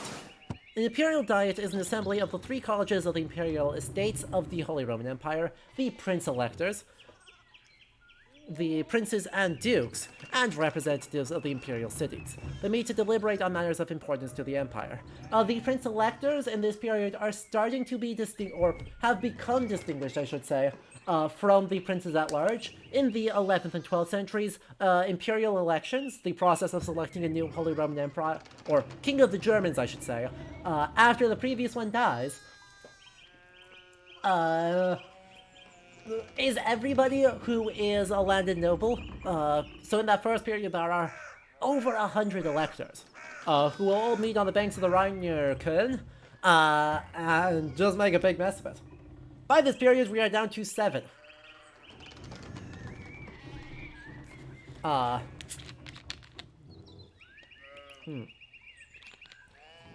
We have the Margraves of Brandenburg. We have the Count Palatines of the Rhine. We have the King of Bohemia. We have the Archbishops of Cologne, Mainz, and there's a third one, isn't there? Is it Munich? No. Count Palatine of the Rhine, the Margraves of Brandenburg, Speer, thank you. the Archbishops of Köln, Mainz, and Speyer, and it's the Duke of Bavaria, or Trier. There it is. Speyer or Trier. I believe it's. Yeah, actually, 16th century still is Trier, isn't it? And then I believe it's the Duke of Bavaria and the Duke of Swabia, I think are the last two. Don't quote me on that. It's been a hot second since I've done Holy Roman Empire or Holy Roman Imperial history. I should use the correct form of the word. But yes, the King of Bohemia is. Love that you're Fufin. Let me let you in on a secret. I don't speak German. I certainly don't speak Middle German. So I am just kind of running it off of vibes. And it ends up in the right ballpark about 80% of the time. When you put me in Scandinavia, I'll do a much better job, but until someone makes this game but in Scandinavia, you'll have to deal with my German pronunciations being almost as bad as my French pronunciations.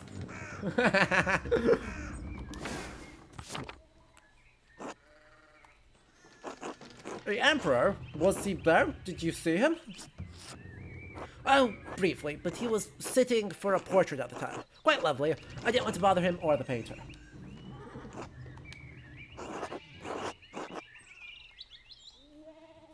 Who was the artist, my lord?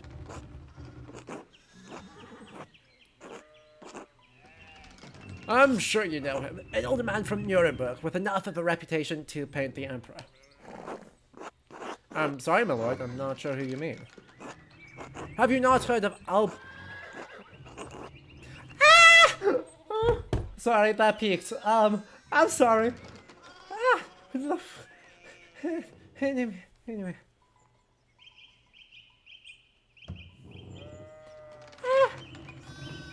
Have you not heard of Albrecht Dürer? Pity, I thought he was known across the Empire. It's him! It's our boy!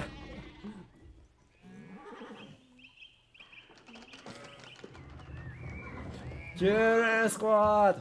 I mean, it's fair. Who would you expect to paint the Emperor? There was more than one person in Nuremberg who was famous in this period. But Dürer fucking slaps. Chat, let's, in case if the people haven't seen Albrecht Dürer's work, let me just pull up some of it, because this guy, like, incredibly high tier. Albrecht, like,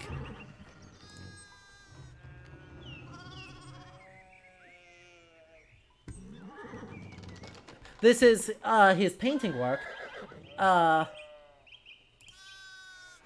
but where he really shines are his frickin', like, wood block and copper engravings. Fufin, you missed the screaming? You missed the screaming because of ads. I'm sorry. But I fully screamed.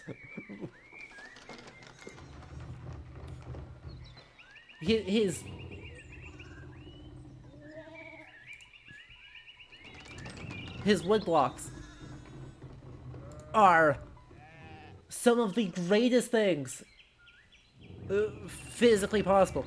Look at this guy. Look at a hair in 1502.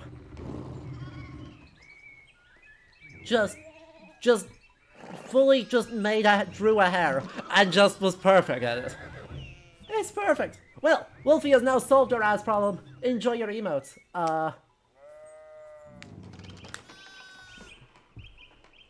For a very significant, we're an order of magnitude short, Wolfie, but a very significant year, 1453. You're at 453, so we're there.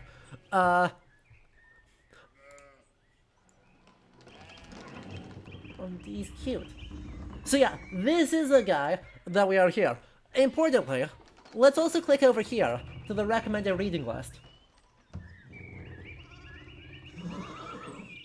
The very first one on the list is Dürer's Journeys, Travels of Renaissance Artists by Susan Foister and Peter van den Brink. A compilation of essays based around the travel diaries that Dürer made over the course of the early 15th or early 16th century when he was traveling around as a journeyman. With these.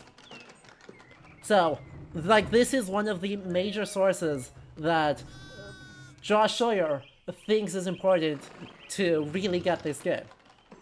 And we love that. We absolutely adore that.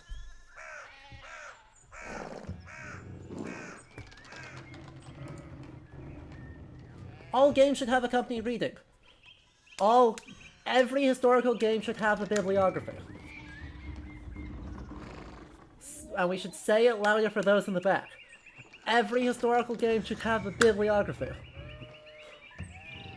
This is one of the reasons why I say that Pentiment has the potential to be literally a ridiculously influential historical game. Because as far as I know, no major game studio that has made a historical game has included a reading list. And it is unbelievably fucking based of Josh Sawyer to give us that reading list, and furthermore, give us a picture of his shelf. He took a picture of a shelf with most of the books he referenced while making this game, and just posted it on Twitter. And I was so happy. Not only is this an article of recommended readings great, there's another bibliography at the end of the credits. Let's fucking go. Alright, what do they say about Dürer? Albrecht Dürer was a renowned painter and printmaker from Nuremberg. He is revered in Venice as well as the Holy Roman Empire. Since 1512, he has enjoyed the patronage of Emperor Maximilian I. So we are later than Charles V. We are very slightly later than Charles V. Or slightly earlier? We're slightly earlier than Charles V. I think he's 1570s that he starts up. We are in the reign of Maximilian I, who rules the Holy Roman Empire, by the way, for 50 plus years. This man is the reason why the House of Habsburg becomes the dominant force in Central European politics and the imperial throne, right? Maximilian I rules so long that fucking everyone who remembered that other families could be the Holy Roman Emperor died off.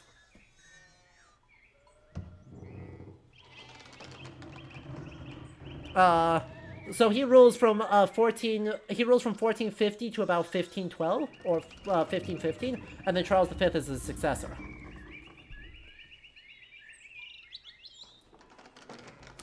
It's fucking amazing.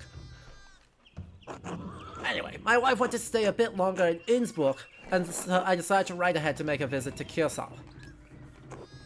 I heard Father Matthias died shortly after my last visit, of course. Father Matthias, out of Kirsal before Father Gano, widely respected by the monks and nuns as well as the people of Tassink, known for his kindness and his love of books. Quick.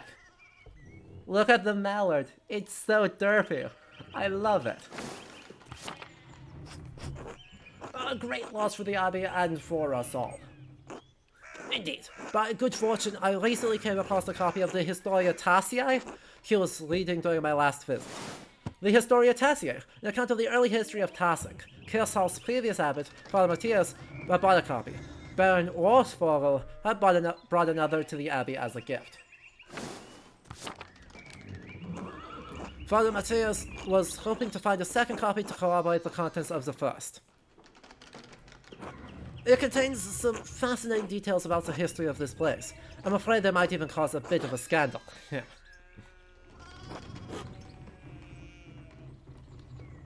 Yeah, Zoe. Matthias is based. Gerno is cringe. Ah, yes. But I must be off, so there'll be time enough to discuss Tarsink's past later. I commissioned a manuscript from the Abbey through Father Gerno, and I've come to check on his oh. Hello, Gerno. Oops. Oh, my lord, if you have come to see your manuscript, you should speak with young Master Malach here.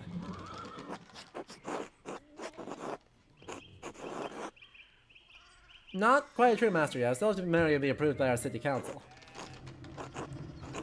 Andreas is a journeyman artist from Nuremberg. For the next few months, he's also helping in the Abbey's scriptorium. a room for writing, illustrating, and illuminating manuscripts. They're typically associated with monasteries. They have disappeared from almost all abbeys by the 16th century. And instead, we have lay workshops that are being scriptoria. Nuremberg artists working in an abbey scriptorium? In 1518? Oh, we should talk, Andreas. I must know the story.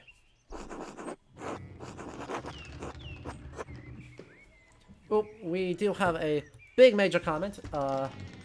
One of your nitpicks, by the way, and I'm actually fine with it, is that the peasant women have their sleeves not attached to their bodices, which is a thing, though less a thing in Bavaria than the Low Countries. In the Holy Roman Empire, clothes often had sleeves sewn to the bodice. But either lace or pin them, and it would have such a noticeable gap between bodice and sleeve. But that's fine by me, because it's illustrated quite clearly to the viewer that the sleeves aren't sewn on.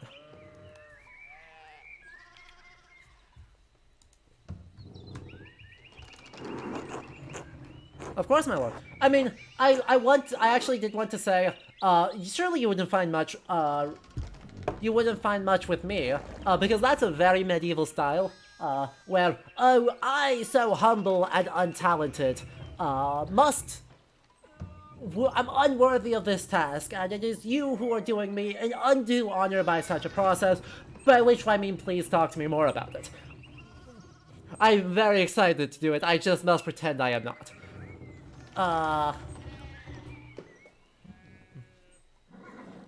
But we simply said, yeah, let's do it. Which, honestly, fine by me. Also, Lord Albatross, thank you for the follow. Wonderful! It's so glad to find someone in the countryside who knows anything about art. Thank you for the introduction, Father Thomas. Come to supper at the Abbey tonight. I'm inviting you to the Abbot's table. Did the Abbot invite me? Oh, don't worry about it, Father. Just show up after Vespers. What is he going to do? Refuse us? Excellent. We will see you then. Milchhaus, I'm dismounting. Right ahead of us and take the horses to the Abbey's guest house. I'd like to take my time talking with Master Marder. I'll meet you there. At once, my lord. Oh no, 2 competing dinner appointments. Susan, a journeyman from Nuremberg. Forgive me for saying so, but you seem a little old to not yet be a master. Are you unmarried? No, I'm not married. The truth, I came to my vocation later than my father and brothers. I was in university for a number of years, at Erfurt. Erfurt is one of the most populous cities in the Empire and is located near its heart. Has been home to a respected university since 1379, and is a center for humanist thought. Erfurt! Wonderful! The same university as Martin Luther. Have you read his works? Tremendous mind. Martin Luther, priest and professor of theology at the University of Wittenberg. Controversial for his opinions on the Church's sale of indulgences to forgive sin, which were recently published and distributed throughout the Empire.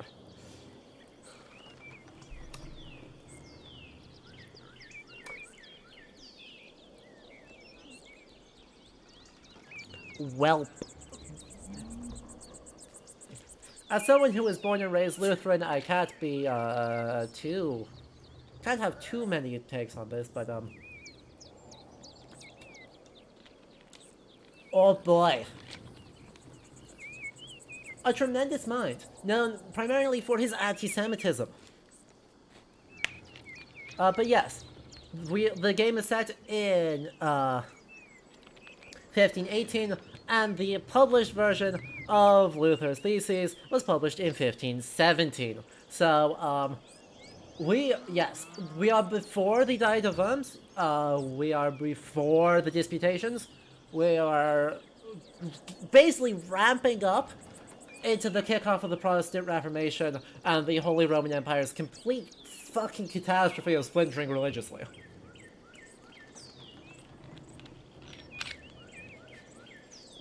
Agelaus. Maximilian apparently commissioned a largely illustrated inventory of his arsenal, the Zoirer Kaiser Maximilians I. I don't know why I put that, Maximilian's Eins. I don't know why I switched into English there. I will put a link over on the Discord because pretty cannons. Excellent. If you do so, I will pull it up next week or on Sunday when we are playing this again. Wonder if that will become part of the plot somehow? This game takes place over a span of 25 years, Foxlove? Yes. It is a 130% chance that by the end of this game, it will, be that. Now, I'm not gonna... Chat, if you think I am, going to ruin Bert's evening, you think wrong. I refuse to ruin Bert's evening. Bert is too cute for us to betray him like this. Reformation? Nah, that's not important, okay? Of course not. He says things about the church that should have been said years ago. Might get him in trouble, but he's a brave brilliant man. 2 dinners. 2 dinners. Yeah, so this guy's Protestant. Shoutouts to Protestantism. I wonder if we'll get any mentions of the Hussites. I mean, we are in Bavaria, which is not all that close to Bohemia, but I am very curious whether we're going to get an acknowledgement that there is effectively a Protestant community already in Bohemia, and it's kind of dominated. Like, it did kind of dominate the Catholic Church in the previous 50 years.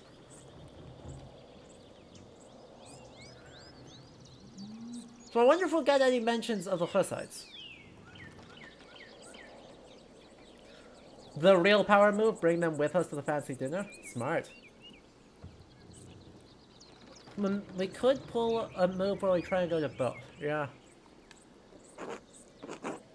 Wait, you may have even met him, did you? You must tell me.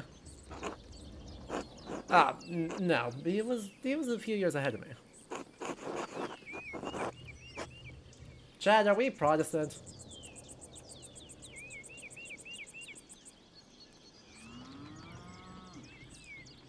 Chad, are we Protestant?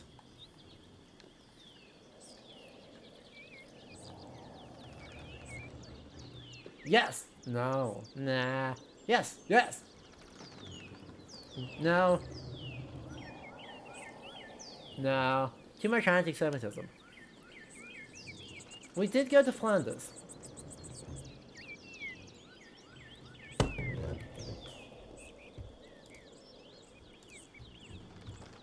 Ah, jeez. Let Rocket Cat decide for us. This will... Oh, nonsense. Even if you disagree with him, how come the idea's not hold your interest? JHM first? Or John first, I suppose, most likely. Welcome for the follow. I've one of the good balls of the Abbey, I've heard of him. Perhaps they've even read his list of 95 theses against the church. 95 Theses, a list of propositions against the church practice of selling indulgences for the remission of sin. It was written in 1517 by Martin Luther.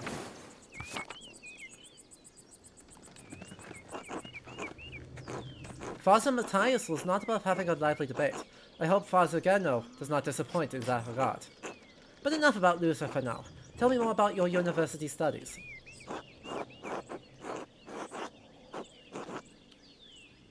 Forgive me, Baron. No, no. My family is nearly wealthy enough to have provided me with all of the books and tutors a child could dream of.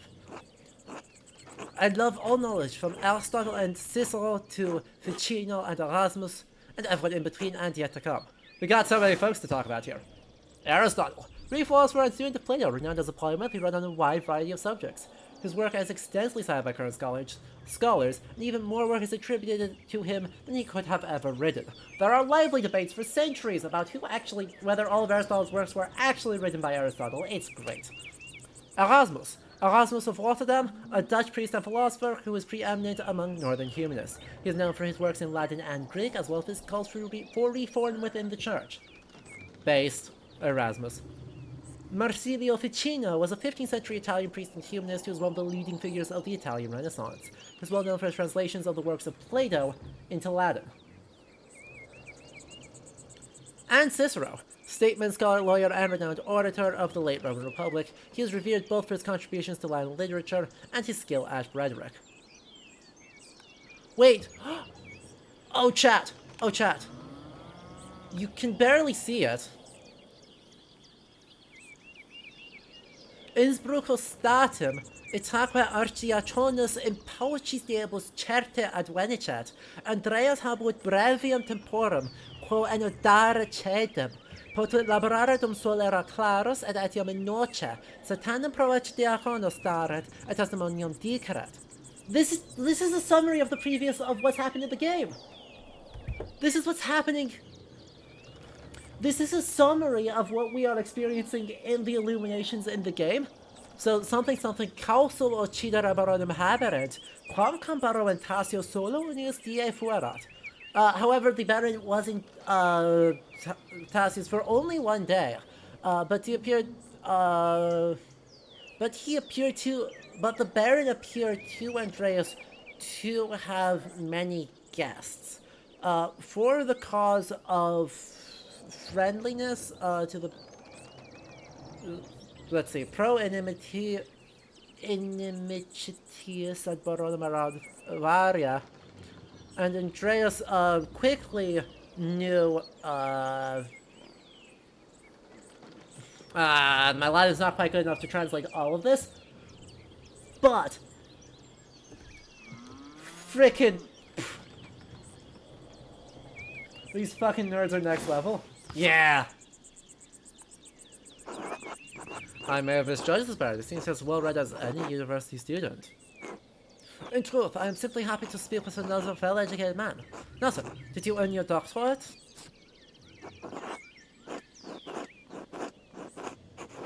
Why did he switch to? Why did he switch? No, I didn't. Only a master's degree. I started working towards a doctorate, but he didn't.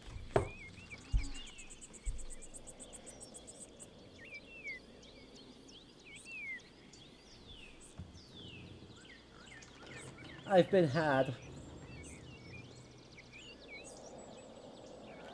The character changes his script because he's a humanist. Chat, it's me.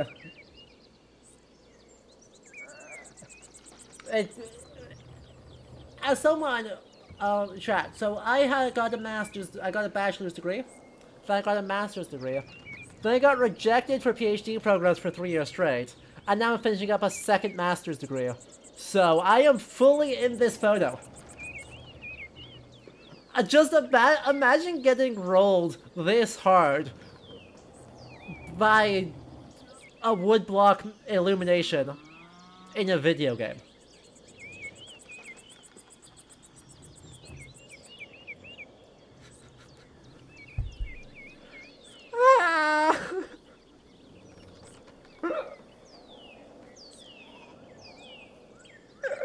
I fucking love this game!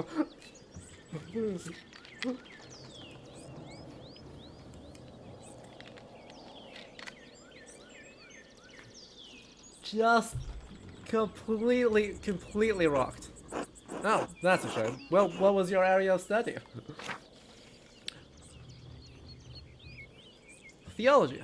Andreas has a strong understanding of Catholic theology, biblical knowledge, canon law, heresies, and similar subjects. Imperial law. Andreas knows the basics of the fractured systems of laws that govern the various states of the Holy Roman Empire. Or medicine. Andreas is familiar with the basics of human biology, medicine, and illness. Yes, Lizard, the concept of bachelor's, master's, and doctorate degrees emerged really even in the 12th century.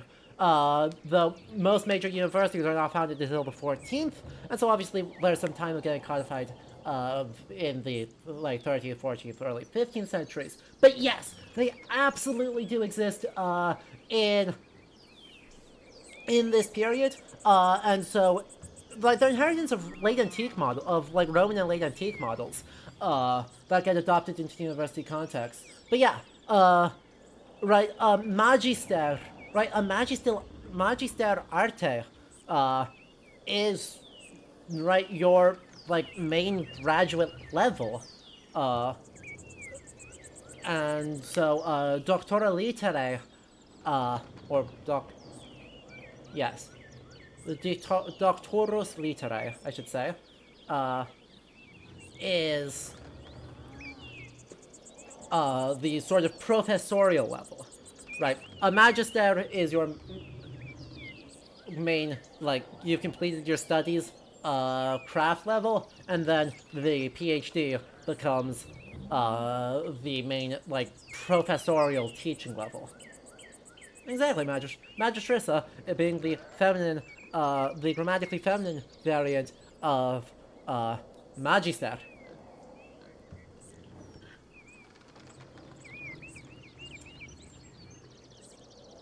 Yeah, no, it is a very deep inheritance lizard, going all the way back to the foundation of the European University.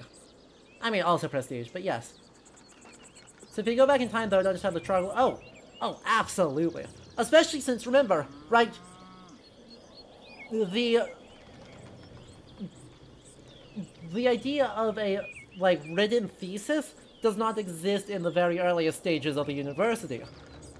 There is just the defense. So there is, you learn by sitting and listening to people, to the doctors teach, and you just are sitting there talking with them, and listening to them, and just sort of osmosis getting that knowledge, and you just have the defense, right? Of you are coming up with something, and you are just arguing with it with the preeminent minds of your university in massive works of logic, and dialectic, and rhetoric, and it is all boils down to that, and it is chunky. Also, we are an illuminator, and in this period, since we are later than the 14th century, having a really precise knowledge of human anatomy is going to be extremely useful for us here. All things medical, studying the latest and greatest text coming out of Italy. Yes, the Italians continue to innovate in that area. Extraordinary, really. Fascinating works. Who knows what secrets we may learn about the human body in the decades to come. Ew. If I had any faith, I would have prayed you'd never show your face here again. Curse you, Lawrence Rothwell. Hector's dogs tearing you to pieces will be too kind of fate.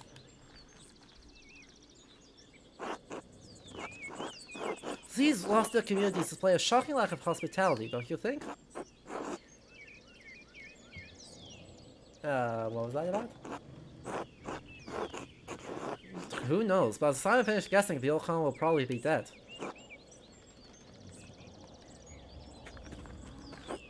Well, what of your early time in university? Every student must study the trivium and quadrivium. Yes! Let's go. The trivium and quadrivium. The trivium and quadrivium represent the lower and upper divisions of a classic liberal arts university education. Latin grammar, logic, and rhetoric form the trivium. Arithmetic, geometry, music, and astronomy form the quadrivium. Also, yes, enjoy more marginalia with the tiny dog and the chunky cat. Also the oyster. Did you have a favorite subject? Oh, fuck yes.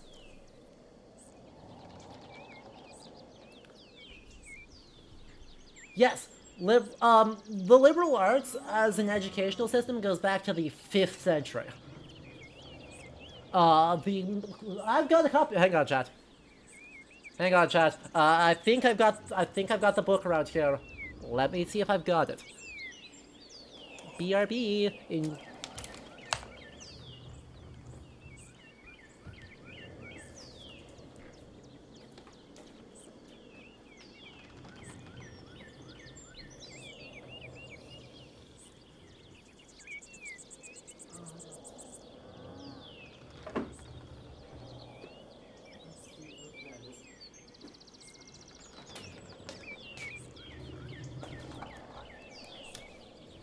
Alright, so I've got a book recommendation. It is a translation of Martianus Capella's Marriage of Mercury and Philology.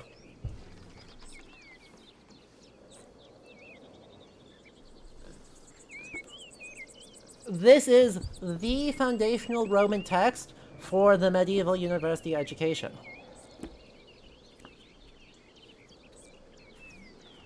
So this is a translation into English prose of a work written in mingled Latin verse and prose. So, I mean, it is obviously thick.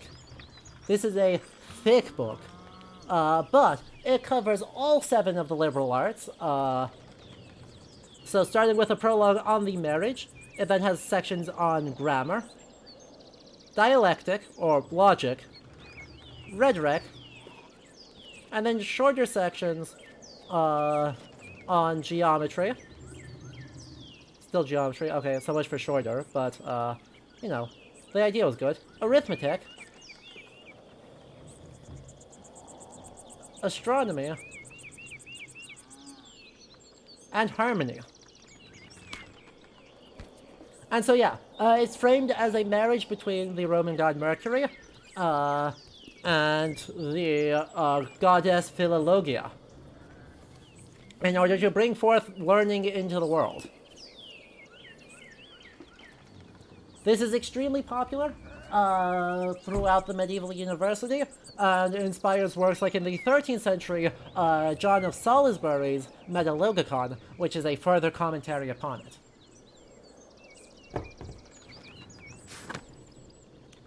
So, Andreas has a small command of Latin grammar and vocabulary. He can also easily recall sententiae antiquae, quoted words of wisdom from the Roman Republic and Empire. Logician. Andreas instinctively thinks through the implications of information as he receives it, is adept at spatial analysis, and can easily perform complicated calculations in his head. Orator.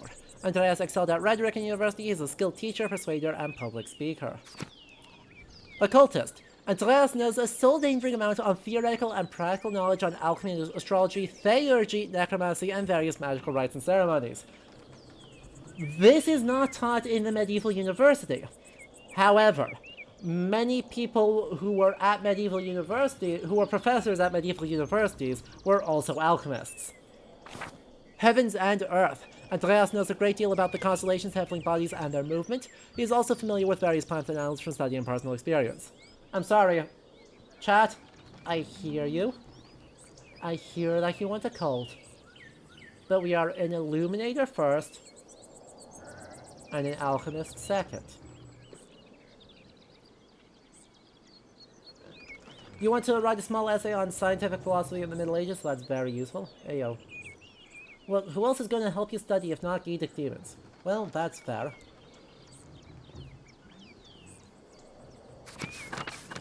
We're either going for Latinist. I think we should go heaven and earth. I think we should go in the tradition of Albrecht Dürer and just have the most gorgeous animals. Right? I think we should just have the most gorgeous illuminated tiny animals. And then Moonlight as an alchemist. How else are we going to make new pigments?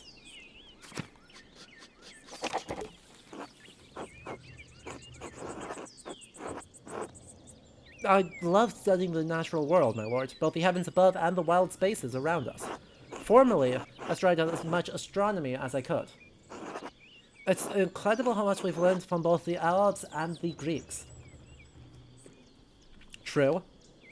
True, but even now we continue to discover more about what we can see within the celestial sphere. What began as pagan myths to explain our place in the world may help us understand our place in the heavens.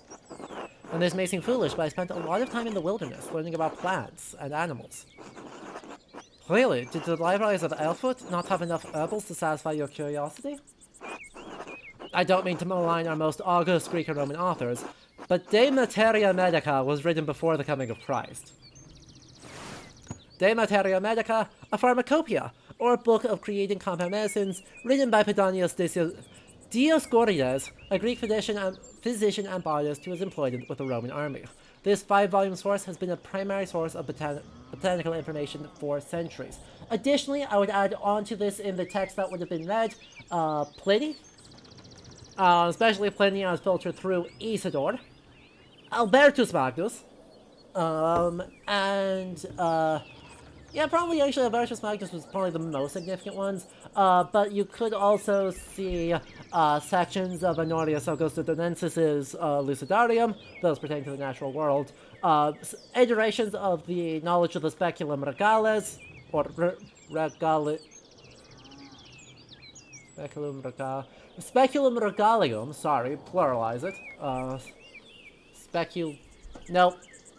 Nope, my Latin is bad. The Specula Regalis, there we go, plural, the correct we should plural the main word, not the genitive word. The Mirror of Princes.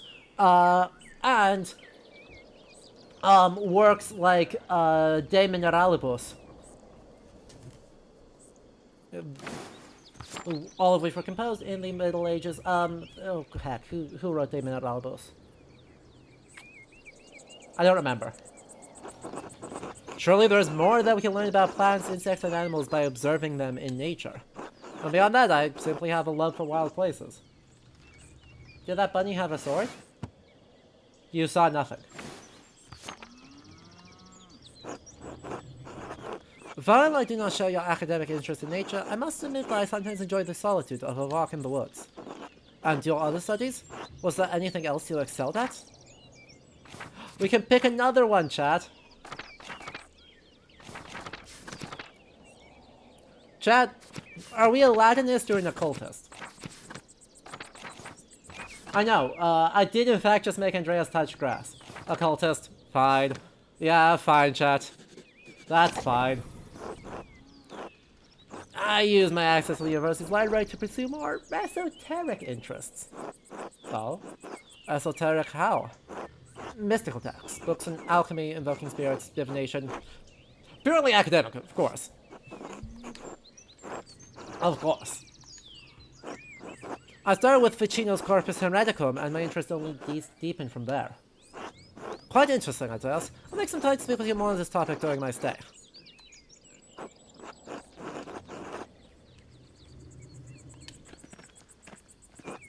Telling the Protestant about your adventures in the occult. Interesting tactic. Ah, there's the Abbey. I have good memories of this place, and of Father Matthias. I was sad to hear of his passing. How did you come to know him? How did you come to know of Kirsau at all? My family have been patrons of Kirsau for, I don't know how many generations. 3 years ago I heard that Kirsau had a wonderful library and artisans. Professional artists have taken over most manuscript production, so I was shocked to find an active scriptorium here.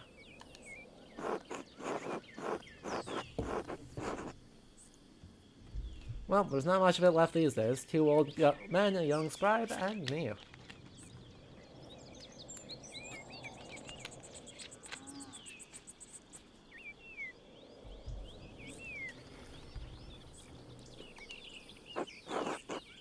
Well, Kirsau is more than a bit old-fashioned. By the way, chat, do you want to highlight in the center of our screen here? We've got that little like signpost. This is some sort of either probably a local like way shrine. So there's a tiny statue in there that's likely a statue of a saint, and so a kind of local public space where you can do offerings, share news, etc. And it is delightful. Some of my friends think I'm mad for commissioning a manuscript from an abbey in this day and age. But well, my family have been patrons of Kirsau for generations. It seems wrong to stop now while there's still talent here. I commissioned manuscripts through Father Garneau a year ago. I thought I would stop by and check on the progress. Wait. Are you the artist working on it? It's a prayer book with 20... It's a book... Is it... Please tell me it's a book of hours. Please tell me we are working on a book of hours. I know the work, but no. I do know the artists as well, the venerable brother Piero. How venerable? He still has his wits and his skills, if that's what concerns you. Brother Piero has an incredible talent with color. Then I very much look forward to seeing it. How long do these manuscripts take to make? I mean, commissioning it a year ago and expecting it to be close to completion around about now is correct. That is how long we are talking. We are fully looking at a scale of, like, a year for a fairly small manuscript, right? Only 20 illuminations in it. That's a small manuscript. Big ones could be products of, like, 5 years of labor. Because, you know, this is a great time to look into the steps that make to, or to quickly outline the steps that make up making a manuscript. So, firstly, you'll have to have cows. Or goats, or sheep, or seals. But, for a big, or sheep, for a big giant manuscript, you're looking at potentially hundreds of animals. And so either you have to be purchasing calf, cattle or calf skins, or you have to have enough resources to simply be able to slaughter them. So then you're going to slaughter them, and you're going to start soaking their skins in lye. This is going to take off all the hair and organic material, or unwanted organic material, and then you're going to let them soak for a period of several weeks. Then you're going to start stretching them out. The process of stretching out a skin into parchment or vellum is a process of up to 6 months. Young calfskin is the highest quality, you are correct, but you work with what you've got. And so in like Scandinavia, where there isn't exactly a huge population of cattle by the late Middle Ages, you see goat and sheepskin much more frequently. But yeah, you take these, and you're going to be stretching them. It'll take months of stretching to make them fully smoothed out, nice and thin, translucent. The Book of Hours I mentioned early in the stream at the Antiquarian Book Fair, the vellum was translucent, it was so thin. And that's high quality stuff right there. Like, you feel good about that stuff. So once that gets stretched out, you're then going to cut them into the correct dimensions for the thing. If this is a professional, like, parchment maker, which there's a huge industry for with professional guilds by this period, monasteries are not making their own in-house. They're going to cut them as big as they can and roll them up and load them on an animal and take them to market. Right, so you'll in Nuremberg or Venice or Florence or Eber or Antwerp, you're going to see, right, stalls with huge, probably like 4 foot across by like 4 by 6 foot for the largest sheets of parchment. That'll be sold in bulk. And then after that, right, you're buying them for something. If you're buying them for a Book of Hours, you're making leaves that are only maybe a foot by 6 inches. And so you're going to then cut those. Then you take the cut sheets of parchment to a rubricator, who's going to take a very thin stencil and carve lines into the parchment. These lines mark out where images are going to go, how big the images are going to be. If there is going to be filigrees or other sorts of figuration, you're going to outline some of that. You might outline some of that work, and it lines out the size of the text block. Then you send that to the scribe. The scribe is going to write that, right? And whatever the fashion of the thing is, the scribe is going to be the person who actually writes the text block. They might also sketch the black ink of any illuminations, but they're not going to be the primary person involved with that. The ink they're using is largely made from ochre, or either ochre or iron or both. And so it's kind of this like black-brown ink, but you also have to, produce that or purchase it for the professional workshops. You're gonna do that, and then once the text block gets written, and each thing is being done thing by thing. Furthermore, actually, in this production, if they're making a copy, let's just assume, for convenience sake, that they are making a copy of another manuscript. They're not actually going word by word. They're going to read something. They're going to memorize the paragraph, and they're going to write the paragraph. And then they will read the next paragraph, they will memorize the paragraph, and they will write the paragraph. Then, you're gonna, once that's done, and you, also, it's not read in order. You're not writing the first page and the second page and that. Because, manuscripts, right, are cut in what's known as a bifolio. So, it's actually 4 pages, 2 folios. It gets folded in half, and then you get a front and a back, and a front and a back. You'll take 8 of these, By the time you're, well, that's if you're making a folio, I should say.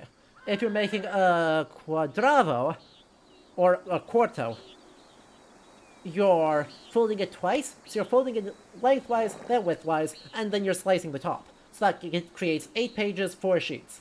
If you're making an octavo, you're folding it 3 times to make 8 pages, or 8 sheets, 16 pages. So you're doing that all at the end, though. So you're actually going to be working with a big giant sheet, and you're going to write one section, and you're going to write a completely unrelated section that's going to be on the other side there, and the thing and the thing. And you're going to send that big sheet off to the illuminator.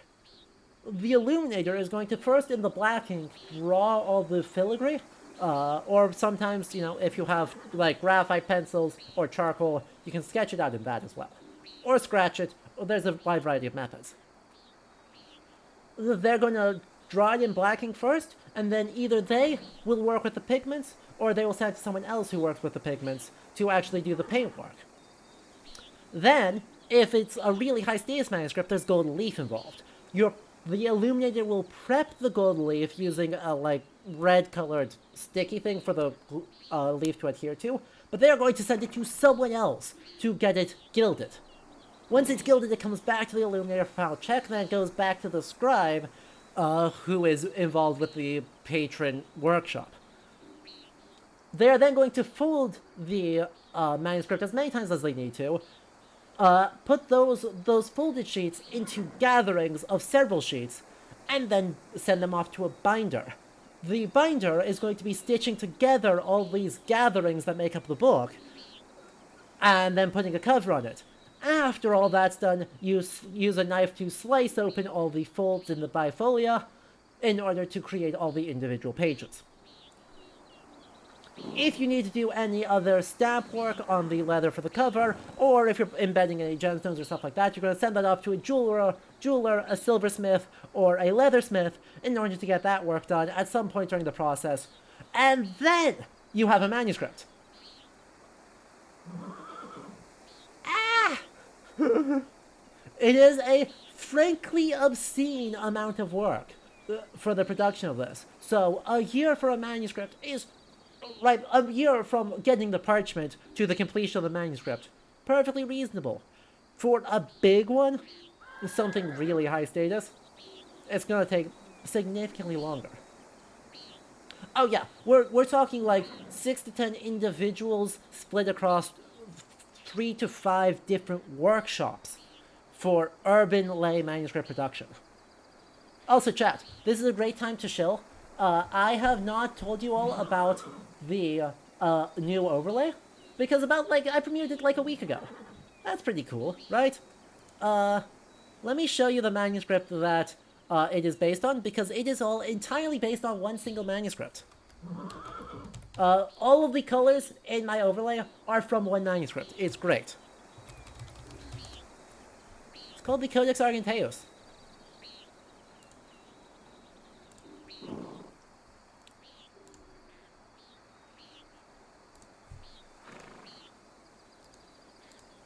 I don't love that image of it. That's not a very good rendition of the color. Bleh. That's beautiful. Perfect. We love it.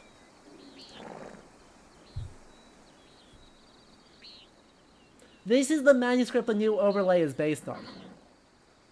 Nerd. Yes, you are all here for it, don't you know what you wanted. So.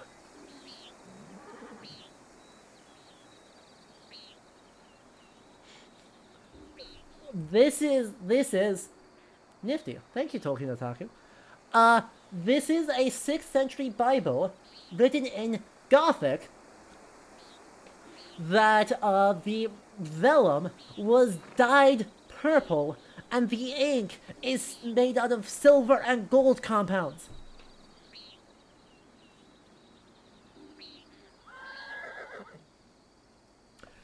It's freaking absurd.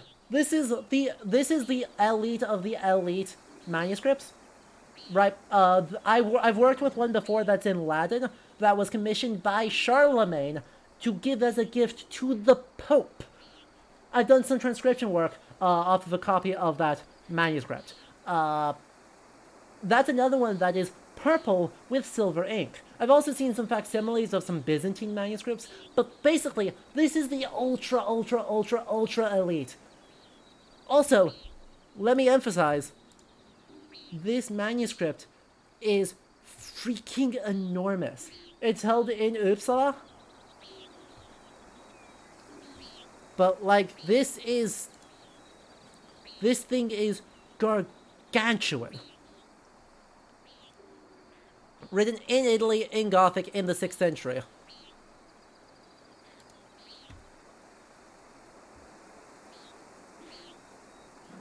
Purple is extremely rare in the period when this is produced. Right? Purple is... You can see, you can notice, right? A consequence of black ink or of silver ink is that it tarnishes. So as we pull up this... Right, the gold has preserved really nicely, but the silver has actually tarnished and damaged the manuscript in consequence. But if you restore that, you end up with this incredibly rich thing. I'm not sure. I'm not sure if they're using Tyrian or Murdoch's. Let's find out. Oh, that is Tyrian. Okay, duh. I think they are. I think this is Tyrian. I don't know if it actually says. I don't know if it says, yeah. I'm dumb. Don't worry about it. Pigments are not my specialization. Yeah, unfortunately. Doesn't really say. But anyway, 187 folia.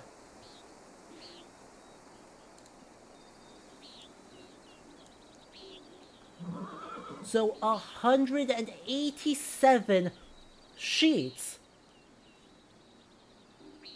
of dyed purple vellum. That's a lot of cows.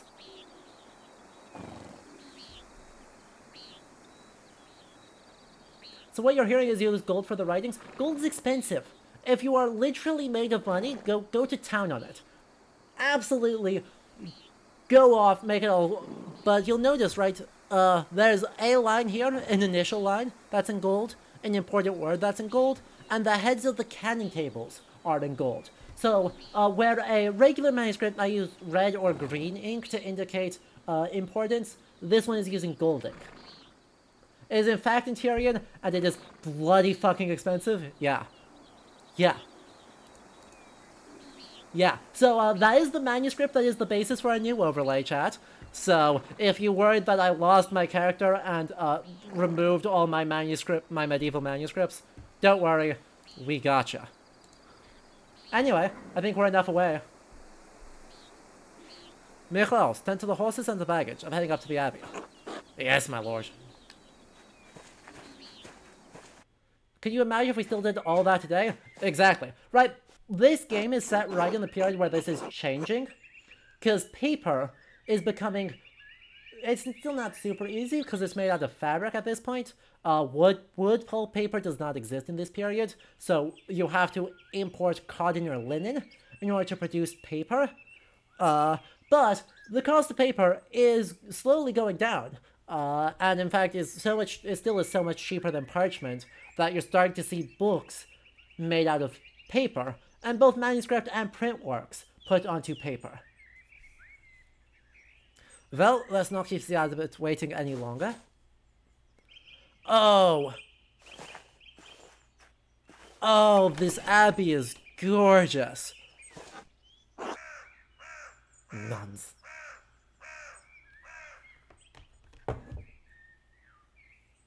Oh.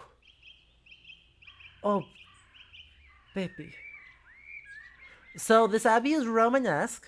So this abbey is old as shit, by the 16th century.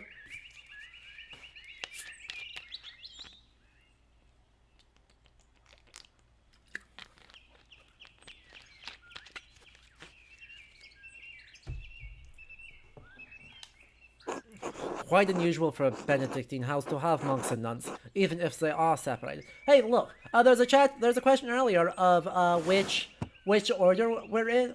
we're working with? The Benedictines. Founded in the 6th century, the Benedictines are a Christian monastic order that observe vows of obedience, poverty, chastity, and stability under the rule of Saint Benedict of Nursia. By the 16th century, they were very bad at obeying most of those things. Spoilers, they're extremely bad. This is a place where the name of the rose, Umberto Eco's fictional work, ends up being extremely relevant, because, the Benedictines, by the 14th century, are being accused of being so frivolous, and so degraded, full of debauchery, and not obeying the rules, that, in the 13th century, the Franciscans show up. And then the Franciscan splinter.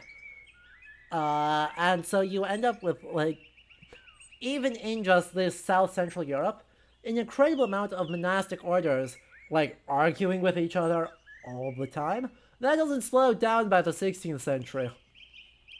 It's just there. But yes, so this is a Benedictine house, which does tell us some useful things. The church closed most of them centuries ago. Exactly, the Augustinians do it as well. It's great.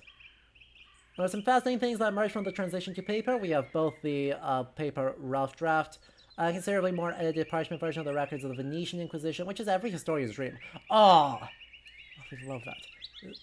Exactly, the Beguinas and the Bayards, lay religious orders devoted to service. The Jesuits are going to emerge fairly soon. And then the Protestant Reformation causes another set of orders to pop up. The difference between Lutherans and Calvinists and Huguenots and etc. etc. etc. Christians have been arguing with each other ever since there was more than one Christian. Hey, we learn from the best. Right, Christians have been arguing with other Christians when Christianity was a reformist Jewish sect, and that's just good Judaism right there. But then Curacao is a place out of time in more ways than one.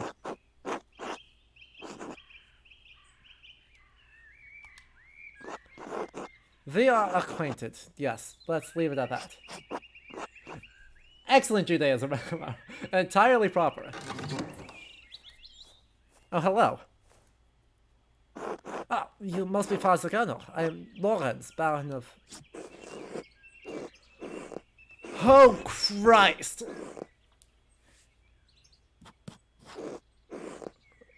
The Black Letter. Oh, jeez. Yes, the Baron of Rosvogel. So wonderful to have you here again. We actually did meet on your last visit. Now, if you say so, I am not good with remembering faces. Please forgive me, Lord, but I wasn't expecting you for another few days. Yes, I know, I wrote ahead. I just couldn't wait to see my manuscript. I'm sure it's no trouble. Wait, no, it's no trouble. Did you want to see it now? Oh, in a moment. I could do with a bit of refreshment, though. May I grab something from the kitchen?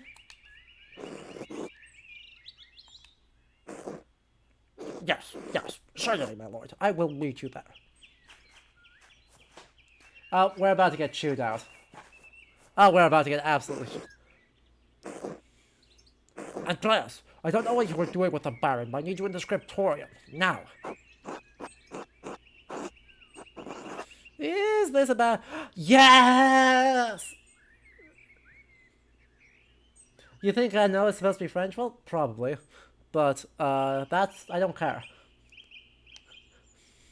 Is this a bad time to advance? We are working on a book of hours! A type of illuminated manuscript that contains an abbreviated form of the prayers for the divine office, in addition to other religious texts. Most are relatively plain, but wealthy patrons often commission lavish examples with elaborate illustrations. Let's go! Chat, I need to show you some of these. Since they finally brought up what text we're doing, we're gonna click out of game again. You guys didn't want me to actually play the game, did you?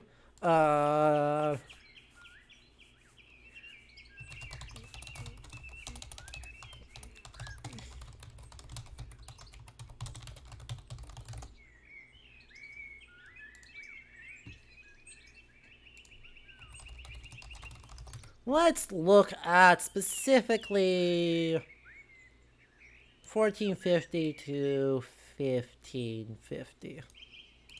You know, contemporary to this period.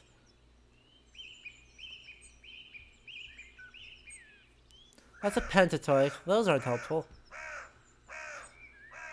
Really? Do we not have... Why is... Oh! Book of Hours, dates... Yeah. Come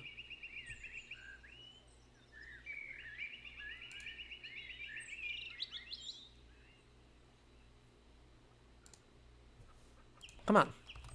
Book of Hours. That's fine. This is... Perfect. Perfect. Yeah. A Book of Hours, use of Paris, made first quarter of the 15th century in France.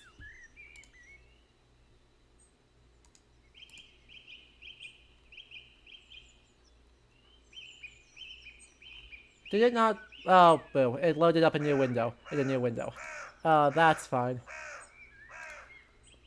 Perfect. Now that we have this, though, let's copy this. Now we can go back into the manuscript search. We can actually search for this particular ADD 16997. Doesn't matter because we're looking for one specific manuscript. Really? I know it's digitized. You just digitized it. Boo. Whatever. Let's also look at this one. Duke of Berry, Book of Hours.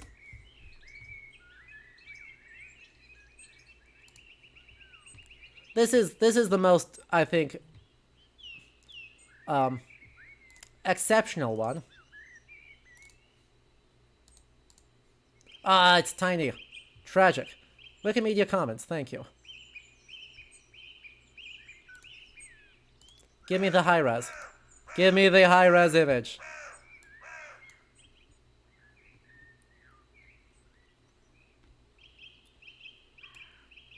Yeah. I mean, this one's good. This actually isn't my favorite. This actually isn't my favorite one. Let me check.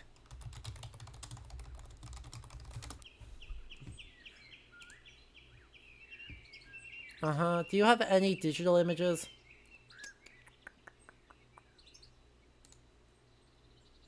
Boo. Nope. It does not. Tragic. That was what I'd actually gone to handle before. But anyway, this gives you the idea well enough, right? This is actually less common than how I've seen others, where you'll have a miniature on the entire verso side here, and then you just have text here because it's a little bit small. But the point stands the same. Right, these are bonkers manuscripts. If this is an elite Book of Hours, it's completely insane. Are they importing indigo for that deep blue? Yup.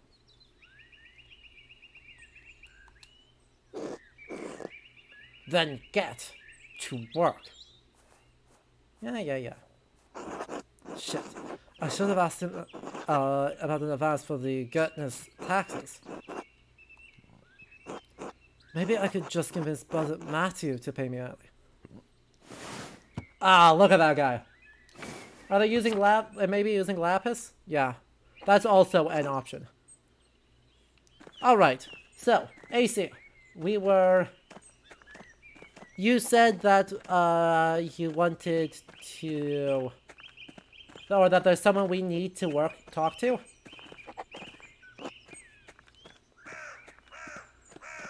Go to the cloister. A very interesting man is there. That's the convent. That's the shrine. That's the church. Cloister.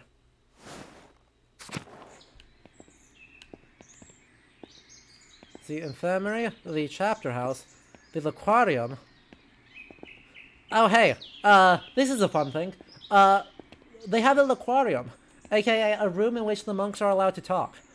Because the Benedictines do broadly have vows of silence. My man. My boy. Nah. Let me finish one thought before I get distracted by another, but... My boy! Right, since the, monks are supposed to observe vows of silence through most of the day, you know, the idea that there is an aquarium is actually kinda great. Now, Sebat. God give you help, Master Mahler. Brother Sebat, I'm surprised to see you still here. As am I, but I will be leaving soon, returning to Rome. Though as shown by his northern neighbor, Florence, Rome is still the seat of power for the Catholic Church and an impressive center for the arts. I and my bishop regret that we could not reciprocate Father Rodolph's generosity earlier. He showed much kindness to our priests at the Council of Constance many years ago. Oh, I should have checked that. Will you remain in Rome? That is up to my bishop, but I will miss these mountains in any case. You should travel to Ethiopia, Master Mahler, and see the highlights. Let's fucking go! God has blessed my home with a wondrous beauty. I would love to, someday. I still need to return to Nuremberg and open my workshop. So, incredibly goddamn hype. Who is it?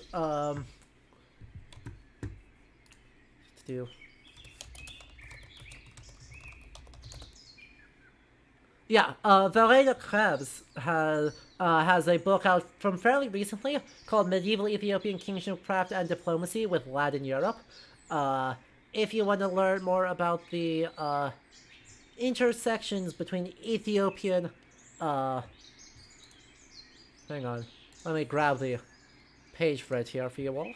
If you want to learn more about the intersections between those, highly recommend. Also, chat is spamming our one Ethiopian manuscript emote, which is of from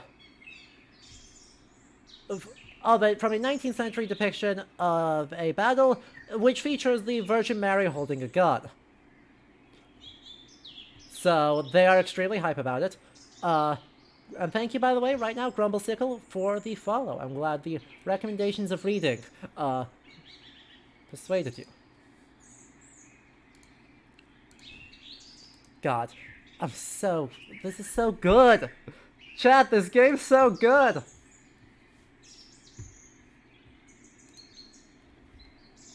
Constance is the council that sells the big Pope fights. Also condemns Jan Hus. So, about, 100 years before the events of this game. Virgin Mary gets tired of the existence of evil in the world, pulls out a fucking Glock. Exactly.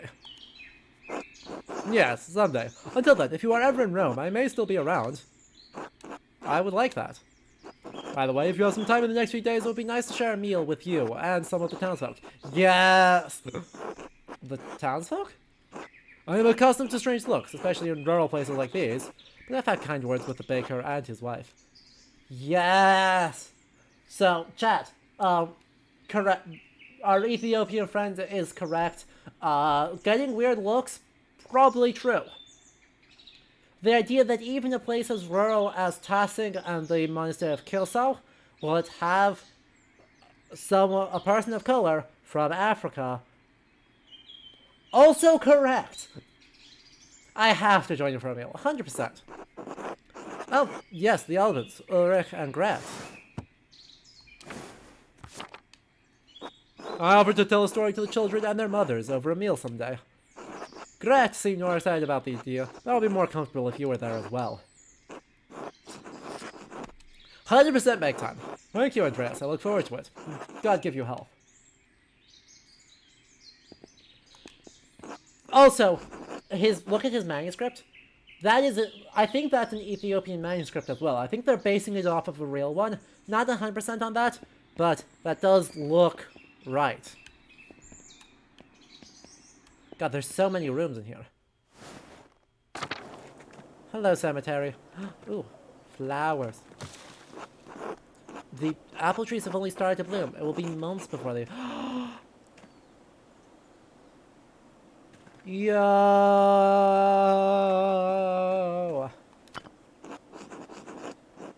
A monument to the founder of the abbey. It's fairly recent. The funds were donated by her descendants. Yo!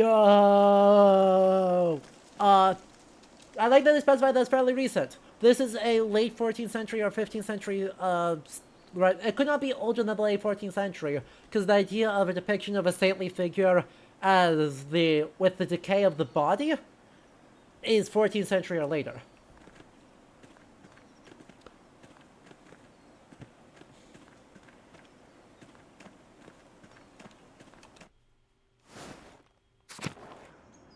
This place freaking rules. God. Just...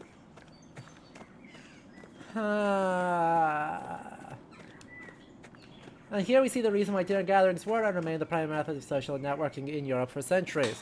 Exactly. We'll go into the scriptorium in a moment.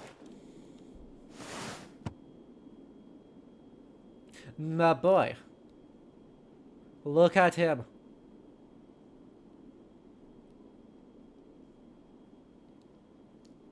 Frocke.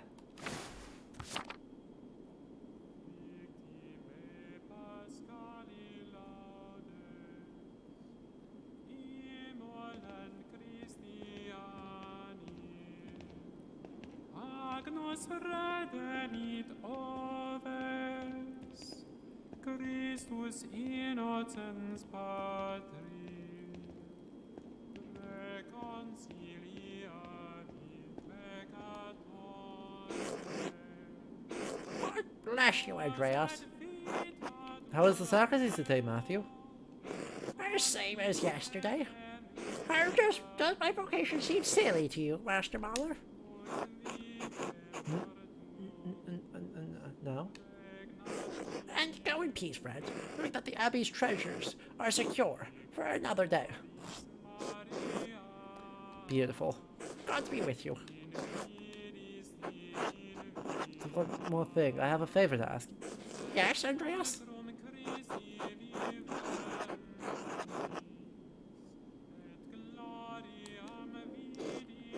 Recently, part of the agreement you made with Father Gerdo.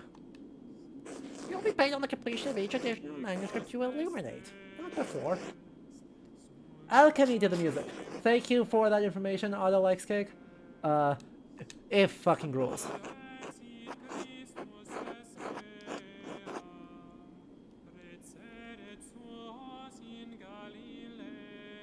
Can't you make an Not without good reason. This abbey runs through mutual agreements, not haphazard payments. Breaking such contracts would cause undue trouble not only for Kirschau, but for Tossing as well.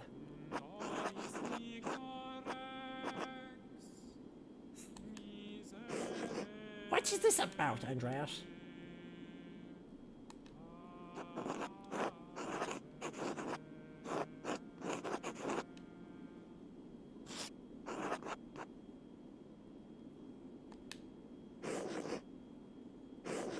This failure to pay their taxes have reached even you, I see. Very well. Do not ask me of this again, Andreas Mahler. Ah, here you are. I shall note this with Father Gardner and Prior Seri. Or Fag, sorry. That was an F. Even I get screwed up with black leather.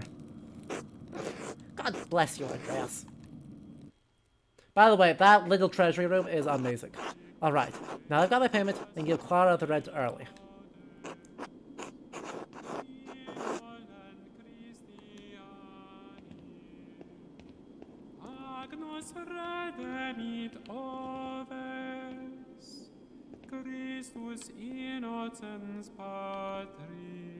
It's gorgeous. Oh, look, it's Winston Baines' great. Exactly.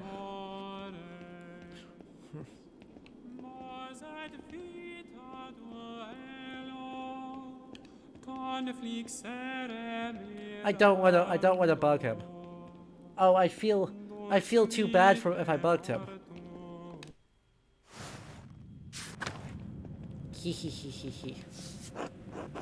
The foundations of the abbey were built when the Romans occupied this land, not long after the death of Christ.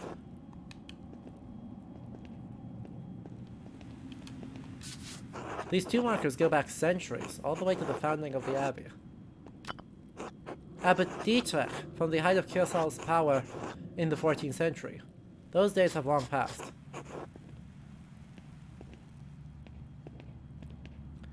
Ooh. And, look at it! A lovely relief of the Virgin Child. Shame it's hidden down here. It is lovely. Oh. Hello, key. That was it. I don't know. Now what? Oh. This is Future Us's problem. That looks suspiciously like plot. That's Future Us's problem.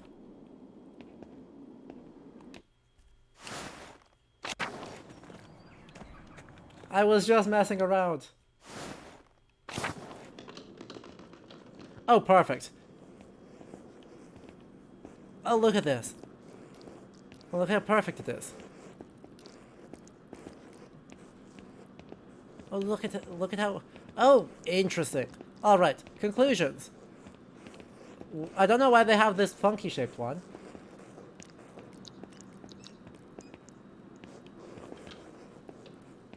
But, I mean, look at the... Look at... Who's squeaking? Andreas, God bless you. So good to see you. Good morning, Bro Piotr. Good to see you as well. I don't like this weather. My bones ache. It means a storm is coming. Big York Gatner says that if you live here 10 to 15 years, you can smell storms coming.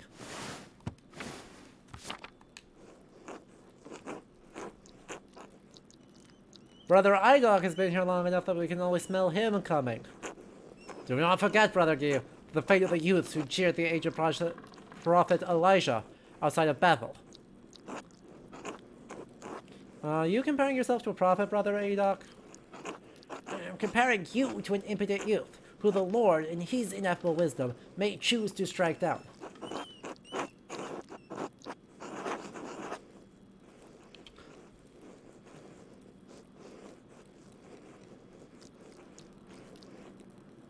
Oh, I didn't even notice that. Oh, AC, I did not even notice that. Old characters not only have old beards and white hair, but their paint has been, like, chipped and scratched away on their character models. That's incredible!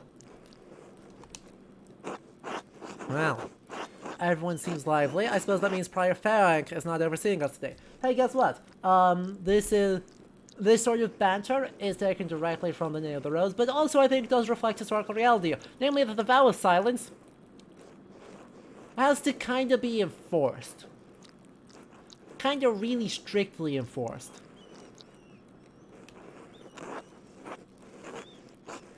He was here, but then he heard Lawrence Rothwell had arrived and carried out like a little mouse.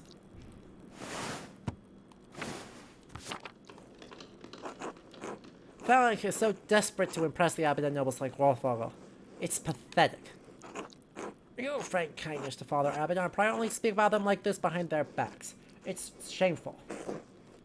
Oh no, Rothwell. His manuscript. I just realized you will want to see his manuscript. How silly of me. Of course that is why he is visiting.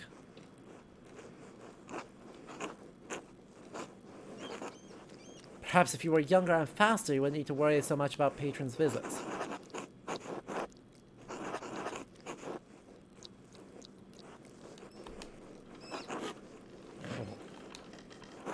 Anyway, what's the problem? The Baron is just non-client. He has to wait like anybody else. Andreas, Baron Rothwell is not like anyone else. He has powerful friends, including the Prince Bishop of Freisig. Religious and secular ruler of the scattered territories in the Holy Roman Empire, including the lands containing Tassing and Curacao Abbey. Oh, look at the puppy and the kitties. The animals. They're cute. Guess I was already out of favor. Father Abbot does not want to have to deal with more attention. Well, if Prior Ferenc isn't here, I'm going to work on my masterpiece until he arrives. Puppy. Oh, that's right. I need to reference the Indamau manuscript. Indamau, a prominent family of the Swiss Confederacy and Austria.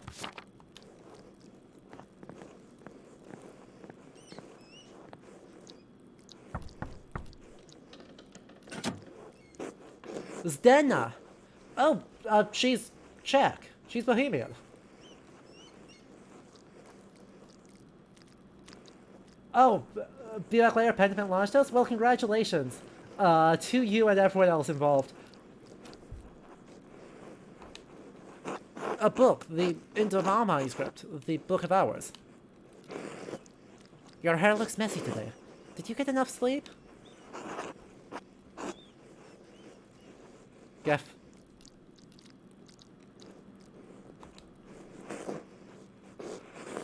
I mean, did you sleep alone? Or... Troll. No, no toasties for you. I do want to know. It would be nice to have something to think about during your fight. Wow! Zdena! The Lectio Divina is the thoughtful reading of and meditation of scripture. The practice leads to prayer and contemplation. It is a daily part of life in Benedictine communities. Ah! Rolled. Oh, I love Zdena! I love Zdena already. Just... beautiful. Holy... wow! We love. Have you considered the Lord?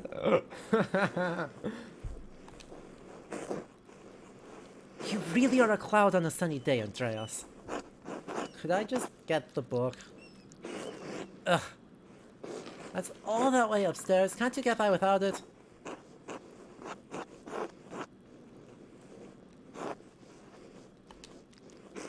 Really? My feet hurt and the stairs are so steep. I'm just going to ask Illuminata to get... Why do Z's look like E's? Do they? Do they? It has a full crossbar and a slanted descender. What do you mean? Sister Illuminata! Andreas needs a book and he's being inappropriate with me. Ha! Andreas? I wasn't being inappropriate with her. We absolutely get rolled. Ah, they're so sassy. I love them. Yes, I overheard. Here, please return it promptly. Incredible. Ah. Just way to get got. Andreas, may I see how your masterpiece is coming? Of course. Your opinion is always...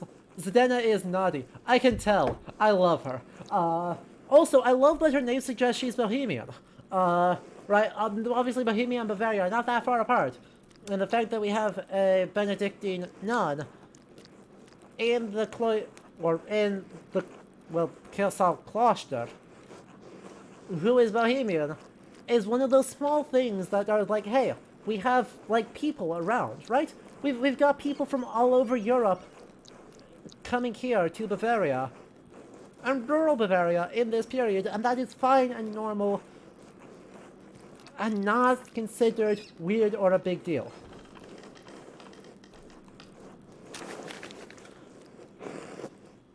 Oh. Yes, the composition is lovely. There's a joyful spirit in your arrangement of the figures. Oh, that's real nice. Piero's Italian. Gerno is either Italian or French. We have our Ethiopian friend, Zdena's Czech. We studied in Flanders. Is there more information here? Oh, okay, could be Croatian as well. So, might be even farther afield. Love that. Love that for us. Edoc sounds a bit Irish, they can't be sure. True. Certainly not a particularly German name. There's so much diversity present, and I love it. Contrast of colors is also quite nice. Rich and beautiful on their own, but not overpowering the scene. It is absolutely gorgeous.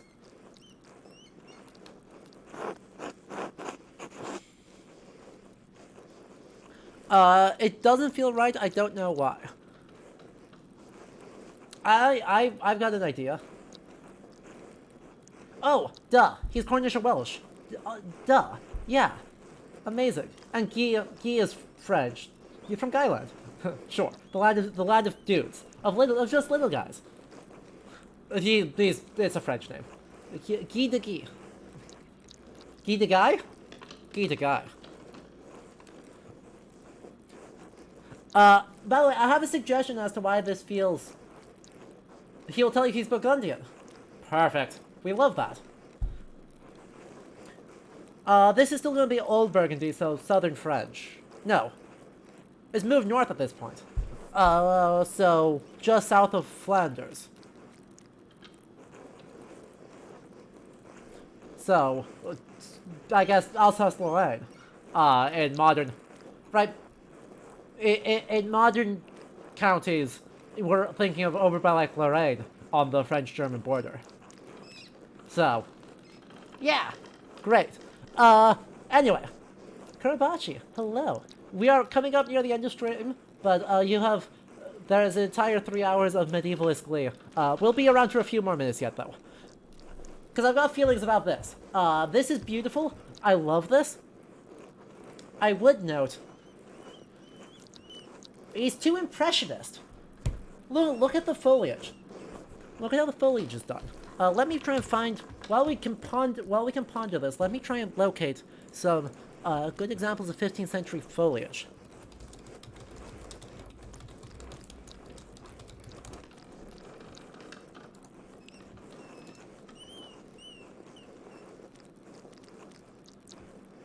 Let's see. This is 13th or 14th century. That's not optimal. I'll pull up that image to show you all. Let's see. Those are all earlier.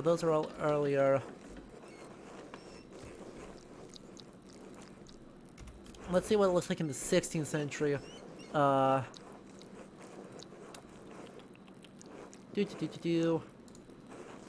pull up this one as well, though the quality is a bit rubbish. And 16th century.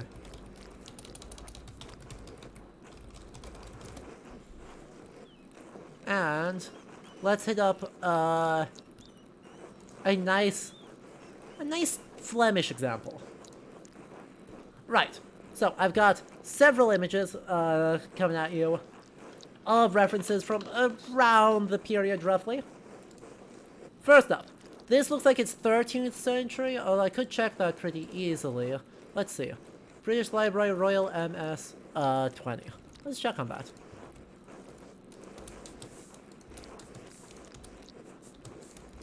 Shelf marks are important. Royal MS 20D1, 14th century. Nailed it. Look at our... So this is, what, 150 years earlier? We have very distinct leaves, more of like the vague idea of a tree than actually trees. This is a minuscule one, unfortunately, but we can, by the power of zooming in, get at least some sense. This is looking a lot more similar. This is also 14th century, maybe very, very early 15th century. But you can tell it's looking a lot more like, you know, they have actually seen a tree before. And then, this lovely image, again, bit small, but this is the closest parallel. This is from a 16th century Flemish manuscript. So, you know, I will revise my sentence and say it is not that Andreas is just several movements ahead of his time, is that he's being too Flemish.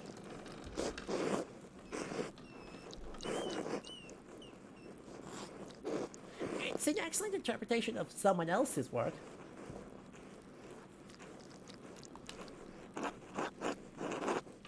What do you mean? It's all my work. Nope. Andreas, what is this kind of soup? Pop art? What is this pop? And art? And soup? And cans? Our Flemish training has shown. I think we are... My son, you're copying the illumination from the Indemauer manuscript almost exactly. I will point out something that is particularly nice. Something that is particularly gorgeous are the icebergs in the top corner. They are not colored in yet, but like, we fucking rule at doing flowers, and our kingfisher in the top corner, or iceberg in most European languages, is gonna be magnificent. So, what's wrong with that? Haven't I improved on it? Aesthetically, yes, it's wonderful. I feel you have not given much thought to what it represents. It's November. In November, we show peasants leading the pigs into the forest to forage on acorns before the slaughter. Let's go. Andreas, the peasants here are no longer allowed to forage acorns in the forest.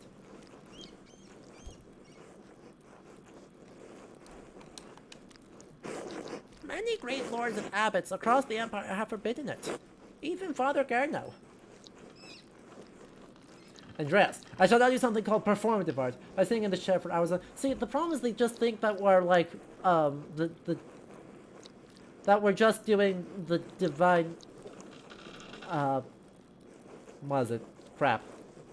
The divine office. That is, the officia divinum. Early. Right, sitting in a chair for hours on end in a Benedictine monastery is just called being a Benedictine monk.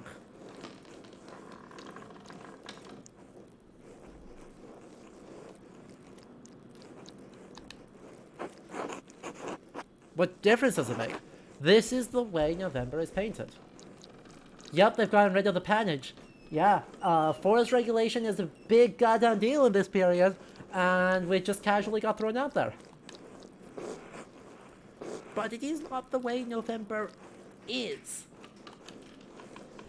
Ah. Art is illusion, storytelling, but in their most sublime form, these images illuminate a path to truth. Oh, there's some good theology going on in here. Most important to me that my clients are happy. They won't pay me for truth. Yes.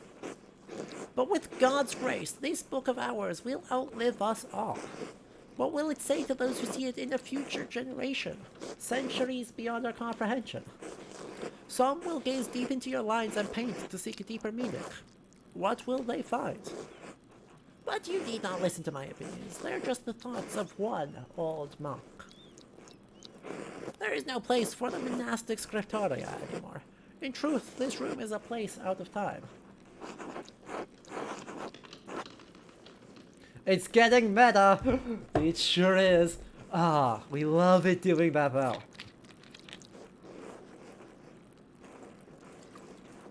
Right, I mean... Right, even though this is a period, right, the game seems really concerned with things passing. One thing that I'm seeing is that this game isn't feeling like apocalyptic, right? They're not feeling like the end is coming, or that there is an end of days anytime nearby. Rather that there's a lot of activity and the world is shifting, but there is going to be a future, which is a very, very good theological thought for this period, but a noted change from, say, you know, the heavy, heavy influence of the Name of the Rose that we have in this whole scene. Right, the Name of the Rose has a very early chapter on the first day, where we are in a scriptoria, listening to all the monks banter and argue about the theological meanings of manuscript illumination. We have here a scene in a scriptoria in a monastery, listening to all the monks banter and discuss the finer points of manuscript illumination. Also, looking out as the game designer staring right at the people who said to just give the players what they expect for the Middle Ages, also true. I admit I am still fond of the old styles of lettering and illumination, but even in my youth I knew it could not last. The creation of books, of art, is no longer the province of monasteries. It hasn't been for like 200 years, or at least not solely. So be it. More people will be able to write, more will be able to read, and in so doing be brought to truth.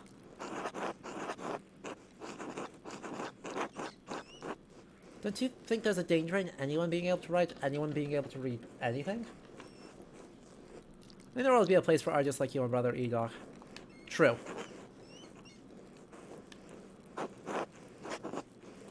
And Brother Guy. It's kind of you to say so, Andreas, but you need not be concerned for me. I have lived a long life, and I'm happy to have served the Lord. When he calls for me, I am ready. Be brought to truth. Oh, so optimistic. Exactly. But, right, that is the thought. That is the thought behind manuscript production in a monastic context. Is that the art of the labor, and of the illumination, and the creation of something beautiful, and the, in turn, the copying and handing down of knowledge, is a way of leading people to truth. Right? A manuscript as an object of contemplation is a revealing of divine grace. It's awesome. We are only going to get through the end of this scene. Well, actually, I think that was the end of this scene. As the bells ring out for the next place, I believe it is time for us to consider wrapping up. Where has the time gone? It is already Terce. The monastic hour corresponds to 9 a.m. One of the little hours of prayer. Terce precedes Mass and the chapter meeting. Also a puppy. You know, I think this is... We will leave you here with 2 puppies, 3 cats, and a turnip. So chat. I've had a freaking great time. Chat, this game is everything I love. I've got some absolutely scalding hot takes for future streams. Save them. Don't you dare redeem one right now. About this game and its placing in the medieval game corpus. But I just want you all to know. Like, my medievalist heart is endlessly flailing. It is perfect. This game is everything I wanted it to be. And it is so awesome, and I am so excited to see what happens. It is so good. It is so good. They have put so much thought in. So I just need to emphasize, like, freaking, like, Josh Sawyer and all the folks at Obsidian who helped make this game. Fucking amazing work.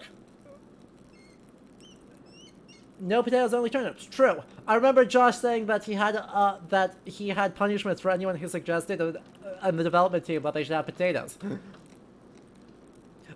They're lovely. You know, there's a feel of joy here. Some Obsidianites may be watching your stream right now. Well, thank you all. Thank you all for your support, and thank you all for making this game. You are all delightful. Give my best to everyone else on the team because you all deserve it. You have done everything that I could have asked for a historical game. Like, I've been streaming for 2 years now, continuously. I've played a lot of historical games. I've played a lot of games that are touted for being the most accurate. None of them have made my medievalist heart sing as much as the first 3 hours of this game have. So, like, you are all incredible. We'll be back with this on Sunday. But yes, housekeeping stuff.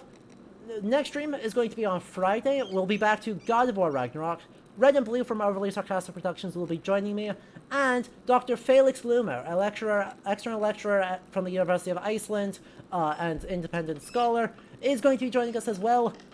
We're going to be talking about Vergar. We're going to be talking about Old Norse religion, folkloric monsters, and potentially some gods. So I hope you will all join me for that. And then we'll be back with this on Sunday. Like, I'm getting us back as soon as possible, so it'll be Sunday that we have that again. All that will be announced on Twitter, on Discord, and here on Twitch. But yes, thank you all so much for joining me and for enjoying this game as much as I am. And until next time, good